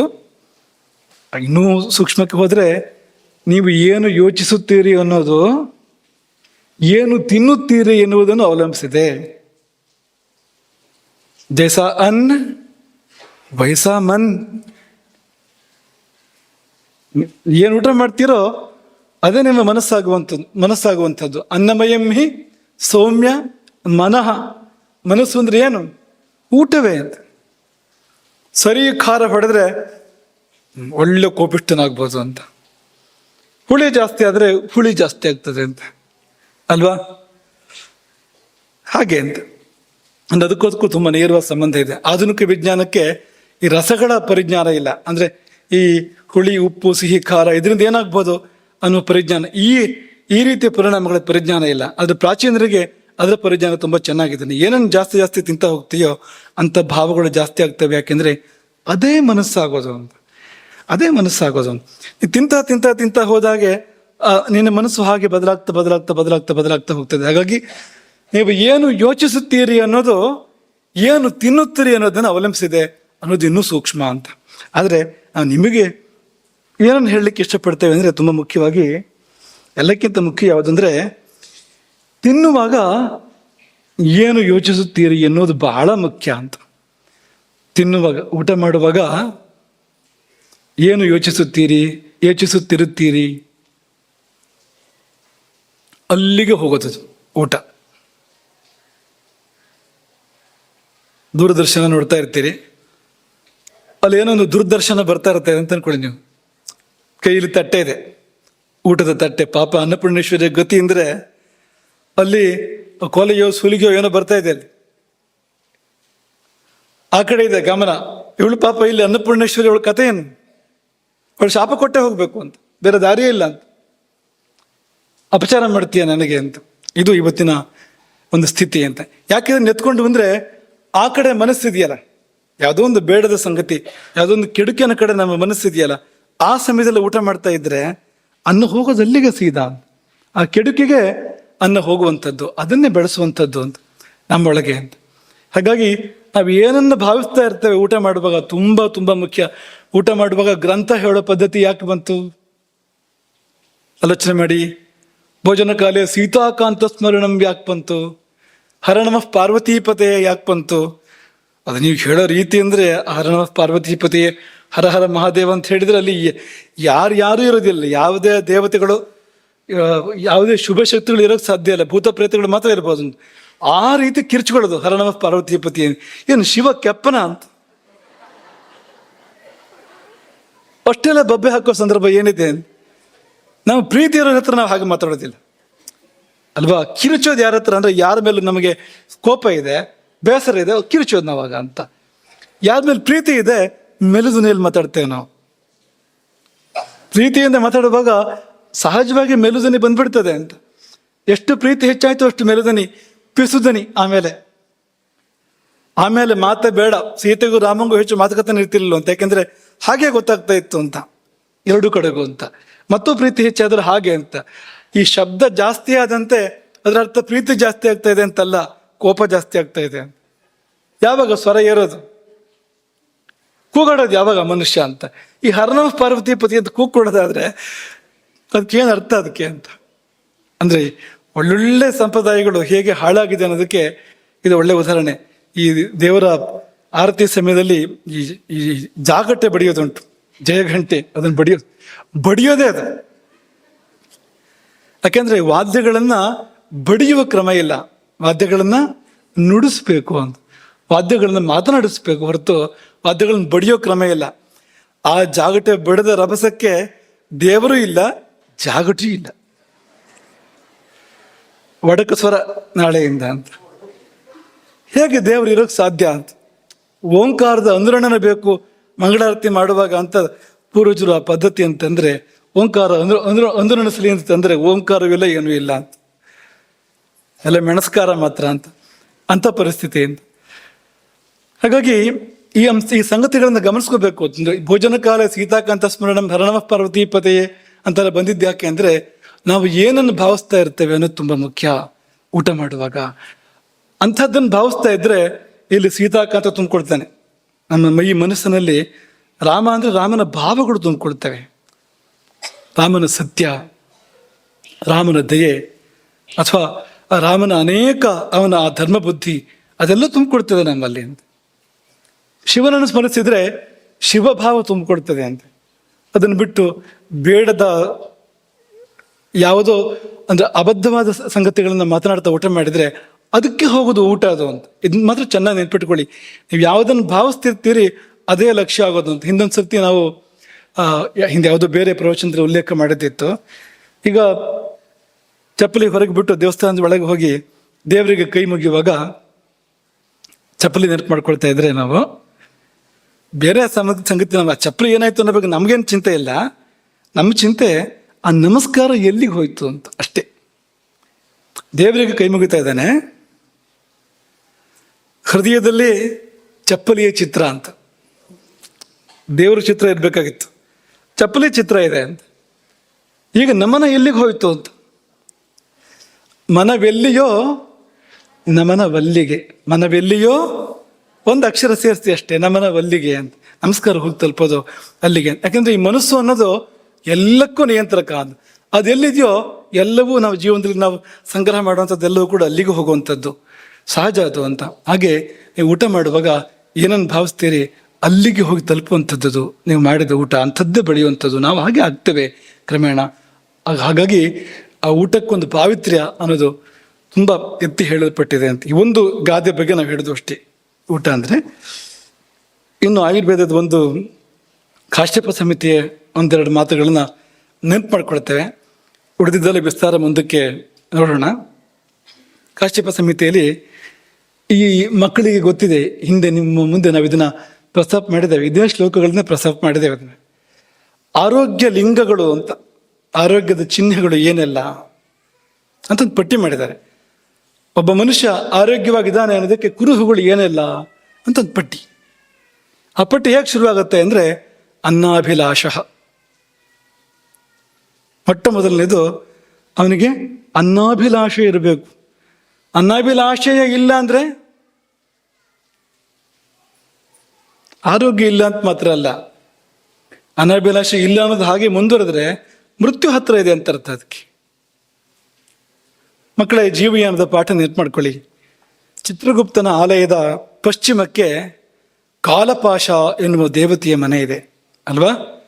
ಕಾಲ ಪಾಶ, ಮೃತ್ಯು ಪಾಶ ಹಾಕಿ ಎಳೆದ ಬರುತ್ತಲ್ಲ ಜೀವ ಕೊಟ್ಟ ಕೊನೆಯಲ್ಲಿ, ಅದೊಂದು ದೇವತೆ. ಅದು ಯಮನಿಗೆ ಚಿತ್ರಗುಪ್ತನಿಗೆ ಸಂಬಂಧಪಟ್ಟಿರ್ತಕ್ಕಂಥ ಒಂದು ದೇವತೆ. ಅದು ಆ ಕಾಲಪಾಶನ ಮನೆ ಎಲ್ಲಿದೆ ಅಂದರೆ ಚಿತ್ರಗುಪ್ತನ ಮನೆಯ ಪಶ್ಚಿಮ ದಿಕ್ಕಿನಲ್ಲಿದೆ. ಅಲ್ಲೇ ಪಕ್ಕದಲ್ಲಿ 2 ಮನೆಗಳಿದೆ ಅಂತೆ, 2 ದೇವತೆಗಳ ಮನೆ ಇದೆಯಂತೆ. ಒಂದು ದೇವತೆ ಅದು ಸ್ತ್ರೀ ದೇವತೆ, ಅದು ಅವಳ ಹೆಸರು ಅರುಚಿ. ಮತ್ತೊಬ್ಬ ಪುರುಷ ದೇವತೆ, ಅವನ ಹೆಸರು ಅಜೀರ್ಣ. ಈಗ ಹೇಳಿ, ಕಾಲಪಾಶದ ನೆರೆಹೊರೆ ಯಾರು? ಒಂದು ಅರುಚಿ, ಇನ್ನೊಂದು ಅಜೀರ್ಣ ಅಂತ. ಅಂದ್ರೆ ಅರುಚಿ ಅಂದ್ರೆ ಕಾಲಪಾಶಕ್ಕೆ ತುಂಬಾ ಹತ್ರ ಇದೆ ಅಂತ. ಅಜೀರ್ಣ ಅಂದ್ರೆ ಕಾಲಪಾಶಕ್ಕೆ ಹತ್ತಿರ ಇದೆ, ನೆನ್ಪಿಟ್ಕೊಳ್ಬೇಕು ನಾವಿದನ್ನ ಅಂತ. ತುಂಬಾ ಹತ್ರ ಇದೆ. ಹಾಗಾಗಿ ಅನ್ನಾಭಿಲಾಷೆ ಹೋಯ್ತು ಅಂದ್ರೆ, ಊಟದ ಆಸಕ್ತಿ, ಊಟದ ಅಭಿರುಚಿ ಹೋಯ್ತು ಅಂದ್ರೆ ಹೋಯ್ತು ಅಂತಲೇ ಅರ್ಥ ಅಂತ. ಬದುಕೇ ಹೋಯ್ತು ಅಂತ, ಹೆಚ್ಚು ಕಾಲ ಇಲ್ಲ ಇನ್ನು ರೋಗ ಅಂತ ಯಾಕೆ ಕರೆದ್ರು ಅಂದ್ರೆ ಚಿಕಿತ್ಸೆ ಇದೆ ಅಂತ. ಸಾಮಾನ್ಯವಾಗಿ ಚಿಕಿತ್ಸೆ ಇದೆ, ಆದರೆ ಕೊನೆ ಸಮಯ ಬಂದಾಗ ಯಾವ ಚಿಕಿತ್ಸೆ ಕೂಡ ಮುಟ್ಟದೇ ಇರ್ಬೋದು, ಏನು ಆಗದೆ ಇರ್ಬೋದು. ಆದರೆ ಬೇರೆ ಸಂದರ್ಭಗಳಲ್ಲಿ ಇದು ಬಂದಾಗ ಚಿಕಿತ್ಸೆ ಇದೆ. ಅಜೀರ್ಣ ಅಂದ್ರೆ ಒಂದು ಮಟ್ಟದಲ್ಲಿದ್ದಾಗ ಚಿಕಿತ್ಸೆ ಇದೆ ಅಜೀರ್ಣಕ್ಕೆ. ಆದರೆ ಅಜೀರ್ಣ ಮೀರಿದಾಗ ಅದೇ ವಿಷ. ಅಂದ್ರೆ ನಿಮ್ಗೆ ಹೇಳಿದ್ವಲ್ವ ಮೊನ್ನೆ, ಯಾವುದು ಜೀರ್ಣ ಆಗಲಿಲ್ವೋ ಅದೇ ವಿಷ. ಅಂದ್ರೆ ವಿಷ ಅಂತ ಬೇರೆ ಯಾವುದಕ್ಕೂ ಒಂದು ಹೆಸರಿಲ್ಲ. ಯಾವುದು ಜೀರ್ಣ ಆಗೋದಿಲ್ಲ ಅದು ನಮ್ಮನ್ನೇ ಜೀರ್ಣ ಮಾಡ್ತದೆ ಅಂತ ಅರ್ಥ. ಎರಡರಲ್ಲಿ ಒಂದೇ ದಾರಿ. ಒಂದು ನಾವು ಅದನ್ನು ಜೀರ್ಣ ಮಾಡ್ಕೋಬೇಕು, ಅಥವಾ ಅದು ನಮ್ಮನ್ನು ಜೀರ್ಣ ಮಾಡಬೇಕು. ಎರಡರಲ್ಲಿ ಒಂದೇ ದಾರಿ, ಬೇರೆ ದಾರಿಗಳಿಲ್ಲ. ಅದ್ಯತೆ ಅತ್ಯುಚ ಭೂತಾನಿ. ಅದ್ಯತೆ ಅಂದ್ರೆ ತಿನ್ನಲು ಪಡಬೇಕು, ಜೀರ್ಣ ಆಗ್ಬೇಕು. ಅದು ಆಗದೆ ಇದ್ರೆ ಅದೇ ನಮ್ಮನ್ನು ಜೀರ್ಣ ಮಾಡುತ್ತೆ. ಹಾಗಾಗಿ 10 ಸಾರಿ ಯೋಚನೆ ಮಾಡುವುದು, ಜೀರ್ಣ ಆಗುವಂಥದ್ದು ಅಲ್ವದು ಅಂತ. ಊಟ ಮಾಡುವಾಗ ಅದು ಜೀರ್ಣಕ್ಕೆ ಭಾರವೋ ಹಗುರವೋ ಅನ್ನೋದನ್ನ ಯೋಚನೆ ಮಾಡದೆ, ಅದನ್ನ ಪರ್ಯಾಲೋಚನೆ ಮಾಡದೆ ಊಟ ಮಾಡಬಾರ್ದು. ಜೀರ್ಣ ಮಾಡೋಕೆ ಆಗದೆ ಇರೋದನ್ನು ತಿನ್ನಬಾರ್ದು. ಜಟಾಯು ರಾವಣನಿಗೆ ಹೇಳಿದ ಮಾತು ಅದು. ಸೀತೆಯನ್ನು ಕದ್ದೊಯ್ಯುವ ರಾವಣನಿಗೆ ಜಟಾಯು ಹೇಳಿದ ಮಾತು, ರಾವಣ ಜೀರ್ಣ ಆಗುವಂಥದ್ದನ್ನು ಮಾತ್ರ ತಿನ್ನಬೇಕು, ಇದು ನಿನಗೆ ಜೀರ್ಣ ಆಗೋದಲ್ಲ. ಸೀತೆಯನ್ನು ಕದ್ದೊಯ್ತಾ ಇದೆಯಲ್ಲ, ಜೀರ್ಣ ಆಗೋದಿಲ್ಲ. ಇದು ನೊಣ ವಜ್ರವನ್ನು ನುಗ್ಗಿದಂತೆ ಆಗ್ತದೆ, ಜಟಾಯು ಹೇಳೋದು. ಸೀತೆಯ ಮಾತಲ್ಲಿ ಬರ್ತದೆ ಈ ಉದಾಹರಣೆ. ನೊಣ ವಜ್ರವನ್ನು ನುಂಗಿದ್ರೆ ಏನಾಗ್ಬೋದು? ವಜ್ರ ಜೀರ್ಣ ಆಗೋದಿಲ್ಲ, ನೊಣ ಜೀರ್ಣ ಆಗ್ತದೆ, ಅದು ಖಂಡಿತ ಅಂತ. ಹಾಗಾಗಿ ಆ ಜೀರ್ಣವನ್ನು ಕೂಡ ತುಂಬ ಹತ್ತಿರ ಇದೆ ಅಂತ. ಅದು ಜೀರ್ಣ ಆಗದೆ ಇದ್ದಿದ್ದೇ ಆಮವಾಗಿ, ರೋಗಗಳ ಮೂಲವಾಗಿ ಶರೀರವನ್ನು ಶಿಥಿಲ ಮಾಡ್ತಾ ಮಾಡ್ತಾ ಮಾಡ್ತಾ ನಮ್ಮನ್ನು ಮೃತ್ಯುವಿಗೆ ಕರ್ಕೊಂಡು ಹೋಗುವಂಥದ್ದು. ಮೊದಲಿಂದಲೇ ಜಾಗ್ರತೆ ಮಾಡಿದರೆ, ಅದಕ್ಕೆ ಈ ಸಾಕಷ್ಟು ಸಮಯ ಬಿಡಬೇಕು ಅಂತ. ಆಹಾರಕ್ಕೂ ಮಧ್ಯದಲ್ಲಿ ಸಾಕಷ್ಟು ಸಮಯ ಯಾಕೆ ಬಿಡಬೇಕು ಅಂದರೆ, ಜೀರ್ಣ ಆಗಿ ಹೋಗಲಿ, ಅದು ಉಳ್ಕೊಳ್ಳೋದು ಬೇಡ ಒಳಗಡೆಗೆ. ಶೇಷ ನಿಮ್ಮ ಲೆಕ್ಕಗಳಲ್ಲಿ ಶೇಷ ಉಳಿಬೋದು, ಆದರೆ ಇಲ್ಲಿ ಶೇಷ ಉಳಿಬಾರ್ದು. ಇಲ್ಲಿ ಶೇಷ ನಿಶೇಷ ಆಗಲೇಬೇಕು ಅಂತ. ಹಾಗಾಗಿ ಸಾಕಷ್ಟು ಸಮಯವನ್ನು ಬಿಟ್ಟು ಪುನಃ ಆಹಾರ ಸ್ವೀಕಾರ ಮಾಡಬೇಕು. ಪದೇ ಪದೇ ಗಬ ಮಾಡ್ತಾ ಇರಬಾರ್ದು. ಬಂದ ಅಡುಗೆ ಮನೆಗೆ ಅನ್ನೋ ಥರ ಮಾಡಬಾರ್ದು. ಅಲ್ಲಿ ಅಡುಗೆ ಮನೆಗೆ ಒಂದ್ಸತಿ ಹೋದರೆ ಅಡುಗೆ ಮನೇಲಿ ಊಟ ಮಾಡಬಾರ್ದು ಅಂತ ಲೆಕ್ಕ. ಭೋಜನ ಶಾಲೆ ಬೇರೆ ಇರಬೇಕು ಅಂತ ಹೋದರೆ ಮತ್ತೆ ಆಯಿತು, ಇಷ್ಟು ಸಮಯ ಬಿಡಬೇಕು, ಅದಕ್ಕೆ ಬಿಟ್ಟ ಮೇಲೆ ಮತ್ತೆ ಹೋಗ್ಬೋದು, ಯಾಕೆಂದರೆ ಜೀರ್ಣ ಆಗಬೇಕು ಅಂತ. ಹಾಗಾಗಿ ಈ ಹಿನ್ನೆಲೆಯಲ್ಲಿ ಆರೋಗ್ಯ ಲಕ್ಷಣ ಹೇಳುವಾಗ ಮೊಟ್ಟ ಮೊದಲು ಹೇಳಿದ್ದು ಅನ್ನಾಭಿಲಾಷ. ಎಷ್ಟು ಮುಖ್ಯ ಆಹಾರ, ಯಾಕೆ ಇದು ಉಪಸ್ತಂಭ ಇದು. ಎರಡನೇದು ಭುಕ್ತಸ್ಯ ಪರಿಪಾಕ. ಊಟ ಮಾಡಿದ್ರೆ ಜೀರ್ಣ ಆಗ್ಬೇಕು, ಸುಖೇನ ಅಂತ. ಕಷ್ಟಪಟ್ಟು ಜೀರ್ಣ, ಕೆಲವು ಜನ ಕಷ್ಟಪಡ್ತಾ ಇರ್ತಾರೆ ಜೀರ್ಣ ಮಾಡ್ಕೊಳ್ಳೋಕೆ ಅಂತ ಏನೇನೋ ಮಾಡ್ತಾ ಇರ್ತಾರೆ. ಯಾಕೆ ತಿನ್ಬೇಕು ಅಷ್ಟೆಲ್ಲ ಅಂಥದ್ಮೇಲೆ? ಯಾಕೆ ತಿನ್ಬೇಕು? ಜೀರ್ಣ ಮಾಡ್ಕೊಳ್ಳೋಕೆ ಕಷ್ಟ ಆಗುವಂಥದ್ದನ್ನು ಯಾಕಾರು ತಿನ್ಬೇಕು, ಆಮೇಲೆ ಯಾಕಾರು ಒದ್ದಾಡಬೇಕು. ಭುಕ್ತಸ್ಯ ಪರಿಪಾಕ ಸುಖೇನ ಚ. ಸುಖವಾಗಿ ಊಟ ಮಾಡಿದ್ದು ಜೀರ್ಣ ಆಗಬೇಕು. ಆದಮೇಲೆ ಹೊರಗೆ ಹೋಗಬೇಕಾದ ಭಾಗ ಅನಾಯಾಸವಾಗಿ ಹೊರಗೆ ಹೋಗಬೇಕು. ಅದು ಘನವಾಗಿ, ದ್ರವವಾಗಿ, ವಾಯುವಾಗಿ ಹೊರಗೆ ಹೋಗಬೇಕಾಗಿದ್ದು ಹೊರಗೆ ಹೋಗಬೇಕು. ಅದರ ಪರಿಣಾಮ ಶರೀರಸ್ಯ ಲಾಘವಂ, ಶರೀರ ಹಗುರ ಆಗಬೇಕು. ಶರೀರ ಭಾರ ಅಂತ ಅನಿಸ್ಬಾರ್ದು. ಹೇಳ್ಬೇಕಾದ್ರೆ ಕೈ ಕೊಡಬೇಕು ಅನ್ನೋ ಥರ ಆಗಬಾರ್ದು. ಹೇಳ್ಬೇಕಾದ್ರೆ ಕೈ ಕೊಡೋ ಥರ ಆಗ್ತಾ ಇದೆ ಅಂದರೆ ಕೈ ಕೊಟ್ಟಿದೆ ಅಂತಲೇ ಅರ್ಥ. ಅದಕ್ಕೆ ಆರೋಗ್ಯ, ಬೇರೆ ಏನೂ ಇಲ್ಲ. ಹಾಗಾಗಿ ಆ ಥರ ಆಗಬಾರ್ದು. ನಮ್ಮ ಕಾಲ ಮೇಲೆ ನಾವು ಸುಖವಾಗಿ ನಿಂತ್ಕೊಳ್ತಾರೆ ಇರಬೇಕು, ಹಗುರ ಇರಬೇಕು ಶರೀರ ಅಂತ. ಸುಪ್ರಸನ್ನೇಂದ್ರಿಯತ್ವಂಚ ಅಂತ, ಕಣ್ಣು ತಂಪಾಗಿರ್ಬೇಕು, ಕಿವಿ ಶುದ್ಧವಾಗಿರ್ಬೇಕು, ಇಂದ್ರಿಯಗಳು ಪಟುವಾಗಿರ್ಬೇಕು. ಸುಖ ಸ್ವಪ್ನ ಪ್ರಬೋಧನಂ, ನಿದ್ದೆ ಬರೋಕ್ಕೂ ಕಷ್ಟ ಆಗ್ಬಾರ್ದು. ಅದೇನು ಕಷ್ಟ ಇಲ್ಲ ಅಂತ ಹೇಳ್ತೀರಣ್ಣ ನೀವು, ಮುಂದಿದೆ ಎಚ್ಚರ ಆಗೋದಕ್ಕೂ ಕಷ್ಟ ಆಗ್ಬಾರ್ದು.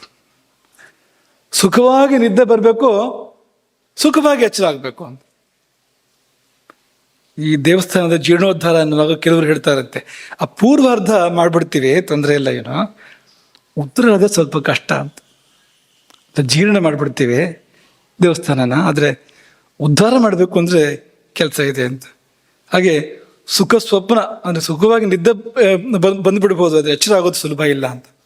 ಸುಖವಾಗಿ ನಿದ್ದೆ ಬರೋಕ್ಕೂ ಸುಲಭ ಇಲ್ಲ. ಜೀವನ ಸರಿ ಇಟ್ಕೊಳ್ಳದೆ ಹೋದರೆ ನಿದ್ದೆನೇ ಹೋಗ್ಬಿಡುತ್ತೆ. ಇನ್ಸೋಮ್ನಿಯಾ, ನಿದ್ರಾಹೀನತೆ, ಅದು ಬಂದೇ ಬಿಡುತ್ತೆ ಅಂತ. ಆಮೇಲೆ ಅಂತ ಬಲವರ್ಣ ಆಯುಷಾಂ ಲಾಭ, ಶಕ್ತಿ, ಬಣ್ಣ. ವೈದ್ಯನಾಥನ ಬಣ್ಣ ನೋಡ್ತಾನೆ, ಚಂದಕ್ಕಾಗಿ ಅಲ್ಲ ಅಂತ. ಒಳಗೆಲ್ಲ ಸರಿ ಇದ್ರೆ ಒಂದು ಬಣ್ಣ ಇರ್ತದೆ ಶರೀರಕ್ಕಂತ ಅಂತ, ಆ ಬಣ್ಣ ಇದೆಯೋ ಇಲ್ಲೋ ನೋಡ್ತಾನೆ ಅವನು ಅಂತ. ಆಯುಷಾಂ ಲಾಭ ಅಂತ, ಆಯುಸ್ಸು. ಸೌಮನಸ್ಯಂ, ಸಮಾಧಾನ, ಒಳ್ಳೆ ಮನಸ್ಸು. ಆಮೇಲೆ ಸಮ ಆಗ್ನಿತ, ಹಸಿವು ಅದು ಅತಿಯಾಗಬಾರ್ದು, ಮಂದವೂ ಆಗಬಾರ್ದು. ಕ್ಷಣಚಿತ್ತ ಕ್ಷಣಪಿತ್ತ ಅನ್ನೋತರೂ ಆಗಬಾರ್ದು, ಒಂದ್ಸಾರಿ ಹೀಗೆ ಒಂದ್ಸಾರಿ ಹಾಗೆ ಅನ್ನೋತರೂ ಆಗಬಾರ್ದು. ಸಮವಾಗಿರ್ಬೇಕು. ಇವತ್ತು ಬಕಾಸುರ ನಾಳೆ ನೆರಪೇತ್ಲ ಅನ್ನೋ ಥರ ಆಗಬಾರ್ದು. ಎಷ್ಟು ಊಟ ಮಾಡಿದ್ರು ಸಾಲದೆ ಇವತ್ತು, ನಾಳೆ ಊಟವೇ ಸೇರೋದಿಲ್ಲ ಅಂತ. ಸಮಾಗ್ನಿ ಅಂತ ಆ ಥರ ಇರಬೇಕು ಅಂತ ಒಂದು ಪಟ್ಟಿ ಕೊಟ್ಟರು. ಈ ಪಟ್ಟಿಯಲ್ಲಿ ಆರಂಭದ 2 ಶಬ್ದಗಳೇ ನಮಗೇನು ಹೇಳ್ತಾ ಇದೆ ಅಂದರೆ ಆಹಾರ ಎಷ್ಟು ಮುಖ್ಯ ಅನ್ನೋದನ್ನು ಹೇಳ್ತಾ ಇದೆ. ಆಮೇಲೆ ಇನ್ನೊಂದು ಮಾತು, ಕಾಶ್ಯಪ ಸಂಹಿತೆ ಇದೆ, ಅವ್ರು ನೇರ ಅವರು ಒಂದೇ ಮಾತಲ್ಲಿ ಹೇಳಿ ಮುಗಿಸ್ಬಿಡ್ತಾರೆ. ಅವರು ಒಂದು ಶ್ಲೋಕ ಇದೆ, ಆ ಶ್ಲೋಕ ಎಲ್ಲ ಬೇಕಾಗೋದಿಲ್ಲ, ಶ್ಲೋಕದ ಒಂದು ಪಾದ ಸಾಕಾಗತ್ತೆ. ಏನು ಹೇಳ್ತಾರೆ ಅಂದರೆ ಆರೋಗ್ಯಂ ಭೋಜನಾಧೀನಂ, ಮುಗಿಸ್ಬಿಟ್ರು ಅವರು ಅಷ್ಟೇ, ಒಂದೇ ಮಾತು. ಆರೋಗ್ಯಂ ಭೋಜನಾಧೀನಂ, ನಿಮ್ಮ ಆರೋಗ್ಯ ನಿಮ್ಮ ಊಟವನ್ನು ಹೊಂದಿಕೊಂಡಿದೆ, ಹುಷಾರಾಗಿ ಮಾಡಿ, ತಿಳ್ಕೊಳ್ಳಿ ಅದ್ರ ಬಗ್ಗೆ. ಯಾವುದು ಏನು ಅಂತ ಕೊನೆ ಪಕ್ಷ ಎಲ್ಲವನ್ನೂ ತಿಳ್ಕೊಳ್ಳದೆ ಆದರೂ ಕೂಡ ನೀವು ನಿತ್ಯ ಊಟ ಮಾಡುವಂಥ ವಸ್ತುಗಳಿದೆಯಲ್ಲ ಅದ್ರ ಬಗ್ಗೆ ತಿಳ್ಕೊಳ್ಳಿ, ಏನು ಹೋಗ್ತಾ ಇದೆ ಒಳಗಡೆ ಅಂತ ಸ್ವಲ್ಪ ನೋಡ್ಕೊಳ್ಳಿ. ಇಷ್ಟು ಆಹಾರದ ಬಗ್ಗೆ. ಇದರ ವಿಸ್ತಾರವನ್ನು ಮುಂದಕ್ಕೆ ನೋಡೋಣ. ಇದನ್ನೇ ಪೂರ್ತಿ ಹೇಳೋಕ್ಕಿರೋಂಥದ್ದು, ಇನ್ನು ಉಳಿದ ಚಾತುರ್ಮಾಸ್ಯ ಪೂರ್ತಿ. ಆದರೆ ಇನ್ನೆರಡು ಉಪಸ್ತಂಭಗಳ ಬಗ್ಗೆ ಕೆಲವು ಸಂಗತಿಗಳನ್ನ ಮಾತಾಡ್ಕೊಂಡು ನಾವು ಮುಂದಕ್ಕೆ ಹೋಗಬೇಕು. ಅದನ್ನು ಹಾಗೆ ಬಿಡೋ ಹಾಗಿಲ್ಲ, ಯಾಕೆಂದರೆ ಇದಕ್ಕೆ ಸಂಬಂಧಪಟ್ಟಿದೆ ಅದು. ಈ ಆಹಾರಕ್ಕೂ ಅದಕ್ಕೂ ತುಂಬ ಬಂಧ ಇದೆ, ಆ ಕಾರಣಕ್ಕೋಸ್ಕರವಾಗಿ. ಎರಡನೇ ಉಪಸ್ತಂಭ ಯಾವುದು? ನಿದ್ರಾ. ಕಂಬಕ್ಕವರಿಗೆ ನಿದ್ದೆ ಮಾಡೋದು ಗೊತ್ತಿತ್ತು, ಆದ್ರೆ ನಿದ್ದೆನ ಒಂದು ಕಂಬ ಅಂತ ಗೊತ್ತಿರಲಿಲ್ಲ ಅಲ್ವಾ?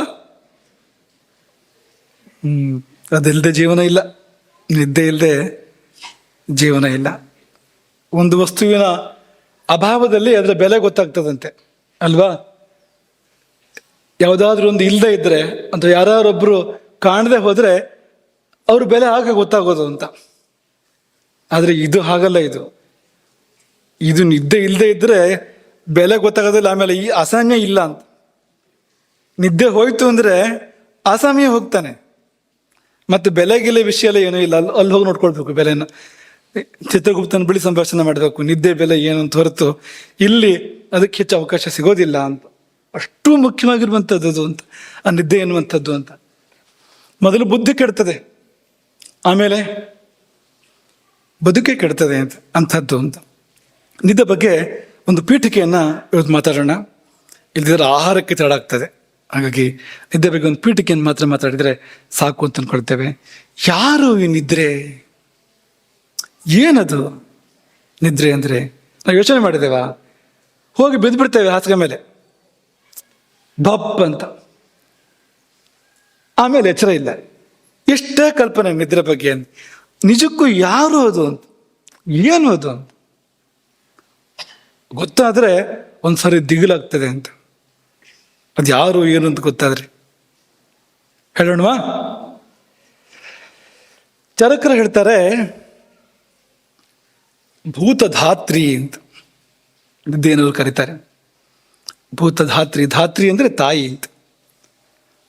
ತಾಯಿ ಅಂದ್ರೆ ಈ ಜನ್ಮ ಕೊಟ್ಟ ತಾಯಿ ಒಬ್ಳು ಇರ್ತಾಳೆ, ಆಮೇಲೆ ನೋಡ್ಕೊಡೋ ತಾಯಿ ಮತ್ತೊಬ್ಳು ಇರ್ತಾರಲ್ಲ, ಸಾಕು ತಾಯಿ ಅಂತ ಹೇಳ್ತಾರಲ್ಲ, ಆಕೆ ಅದನ್ನು ಧಾತ್ರಿ ಅಂತ ಕರೀತಾರೆ. ಶಿಶುಗಳನ್ನ ನೋಡ್ಕೊಳ್ಳೋರು, ಬೆಳೆಸೋರು, ದಾದಿ ದಾದಿ ಅಂತ ಕನ್ನಡದಲ್ಲಿ ಧಾತ್ರಿ ಶಬ್ದವೇ ಈ ಕನ್ನಡಕ್ಕೆ ಬಂದಿದೆ.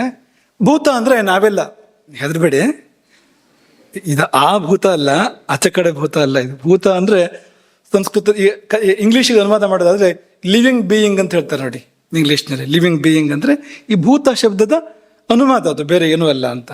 ಹಾಗಾಗಿ ಭೂತ ಹಿತೈಷಿ, ಸರ್ವಭೂತ ಹಿತೈಷಿ ಅಂದ್ರೆ ಎಲ್ಲ ಭೂತ ಪ್ರೇತಗಳಿಗೆ ಒಳ್ಳೇದಾಗ್ಲಿ ಅಂತ ಹೇಳ್ತಾನೆ ಅಂತ ಅರ್ಥ ಅಲ್ಲ. ಅದಕ್ಕೆ ಸರ್ವಭೂತ ಹಿತೈಷಿ ಅಂದ್ರೆ ಎಲ್ಲ ಜೀವಿಸಿರ್ತಕ್ಕಂಥ ಪ್ರತಿಯೊಬ್ಬ ಪ್ರಾಣಿ ಹಿತವನ್ನು ಬಯಸ್ತಕ್ಕಂಥವನು ಅಂತ ಅರ್ಥ. ಅದಕ್ಕೆ ರಾಮನಿಗೆ ಸರ್ವಭೂತ ಹಿತೈಷಿ ಅಂತ ಹೇಳ್ತಾರಲ್ಲ, ಅಥವಾ ಮಹಾತ್ಮರಿಗೆ ಹೇಳ್ತಾರಲ್ಲ.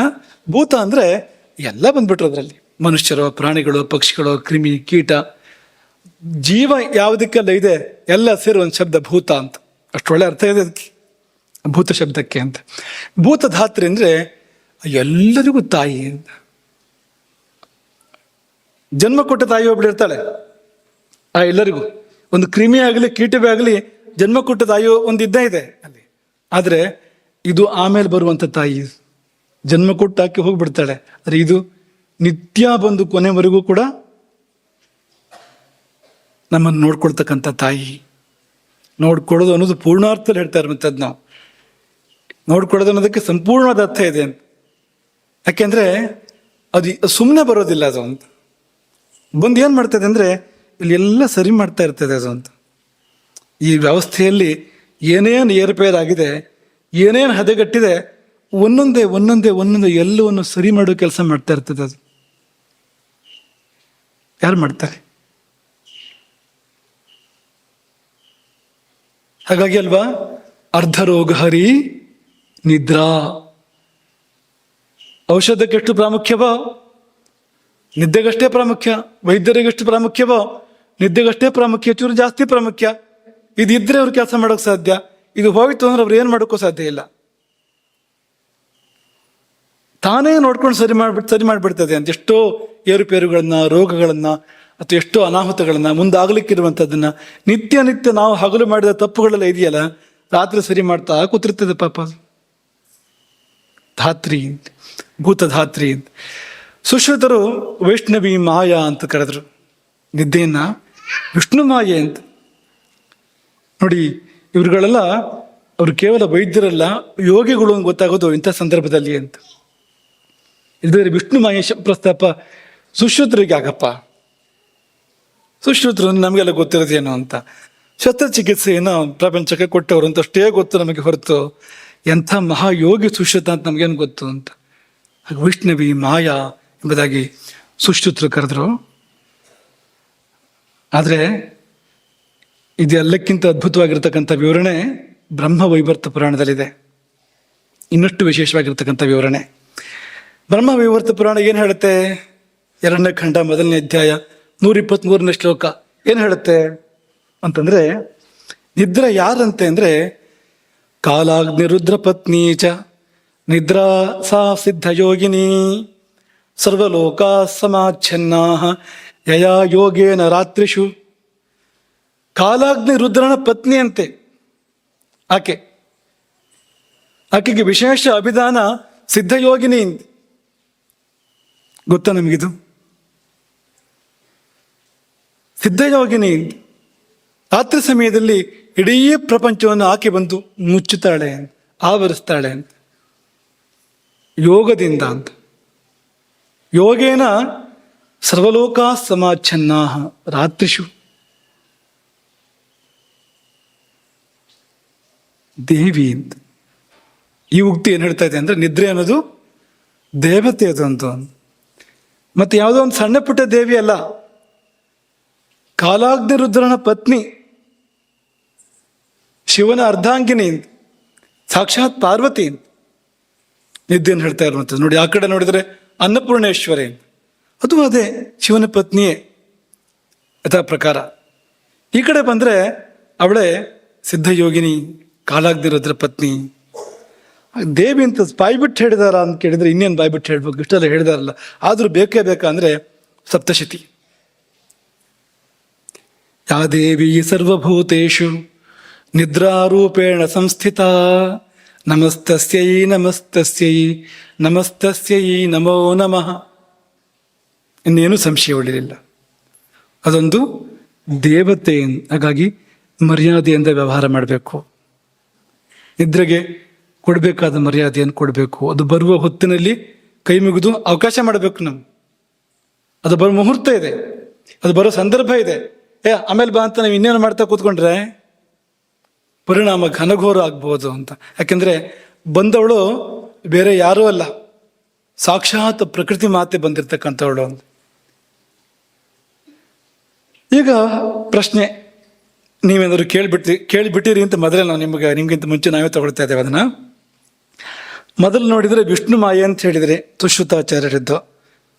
ಈಗ ನೋಡಿದರೆ ಕಾಲಾಗ್ನಿ ರುದ್ರ ಪತ್ನಿ ಅಂತ ಸಪ್ತಶತಿ ಬೇರೆ, ದುರ್ಗೆ. ಅವಳ ಪರ್ಯಾಯದಲ್ಲಿ ಯಾ ದೇವಿ ಸ್ವರೂಪತುಷ ನಿದ್ರಾರೂಪೇಣ ಅಂತ ಹೇಳಿದ್ರಿ. ಅದ ವಿಷ್ಣು ಮಾಯೇನ ಅಥವಾ ಕಾಲಾಗ್ನಿ ರುದ್ರನ ಪತ್ನಿ ಸಿದ್ಧಯೋಗಿನಿಯ ಯಾವುದು ಅಂದರೆ ಎರಡೂ ಒಂದೇ. ವಿಷ್ಣು ಮಾಯೆ ಬೇರೆ ಅಲ್ಲ, ಸಿದ್ಧಯೋಗಿನಿ ಬೇರೆ ಅಲ್ಲ, ದುರ್ಗೆ ಬೇರೆ ಅಲ್ಲ. ಯಾರಂದ್ರು ಅಂದರೆ ಅದೇ ಸಪ್ತಶತಿ ಹೇಳುವಂಥದ್ದು. ಯಾ ದೇವಿ ಸರ್ವಭೂತೇಷು ವಿಷ್ಣು ಮಾಯೇತಿ ಶಬ್ದಿತ. ವಿಷ್ಣು ಮಾಯ ಅಂತ ಆಕೆಯನ್ನ ಕರೆದಿದ್ದಾರೆ. ವಿಷ್ಣು ಮಾಯೇತಿ ಶಬ್ದಿತ ಅಂತ ಅವಳದ್ದೇ ಹೆಸರದು ಅಂತ. ತ್ರಿಪುರೋಪಾಖ್ಯಾನಕ್ಕೆ ಹೋದರೆ ಅಲ್ಲಿ ಕಥೆಗಳೇ ಇದೆ. ಭಗವಾನ್ ವಿಷ್ಣುವಿನ ಮಾಯೆಯೇ ಹೇಗೆ ಅದು ದುರ್ಗೆಯಾಗಿ, ಪಾರ್ವತಿಯಾಗಿ, ದುರ್ಗೆಯಾಗಿ ಅಥವಾ ಲಲಿತೆಯಾಗಿ ಪ್ರಕಟವಾಗ್ತದೆ ಅನ್ನೋ ನಿರೂಪಣೆ ಮಾಡಿದ್ದಾರೆ ಅಲ್ಲಿ. ಬೇಡ, ನೀವು ಭಾಗವತಕ್ಕೆ ಹೋದರೆ, ಮಹಾಭಾರತಕ್ಕೂ ಭಾಗವತಕ್ಕೂ ಹೋದರೆ ಅಲ್ಲಿ ಈ ದೇವಕಿಯ 7ನೇ ಗರ್ಭ ಏನಾಯ್ತದು? ದೇವಕಿ 7ನೇ ಗರ್ಭ ಮಾಯೆ ಅಲ್ವಾ? ವಿಂಧ್ಯವಾಸಿನಿ ದುರ್ಗೆ ಯಾರದು ಅಂದ್ರೆ ಕೃಷ್ಣನ ಸೋದರಿ, ಕೃಷ್ಣನ ತಂಗಿ ದುರ್ಗೆ ಅದು ಅಂತ.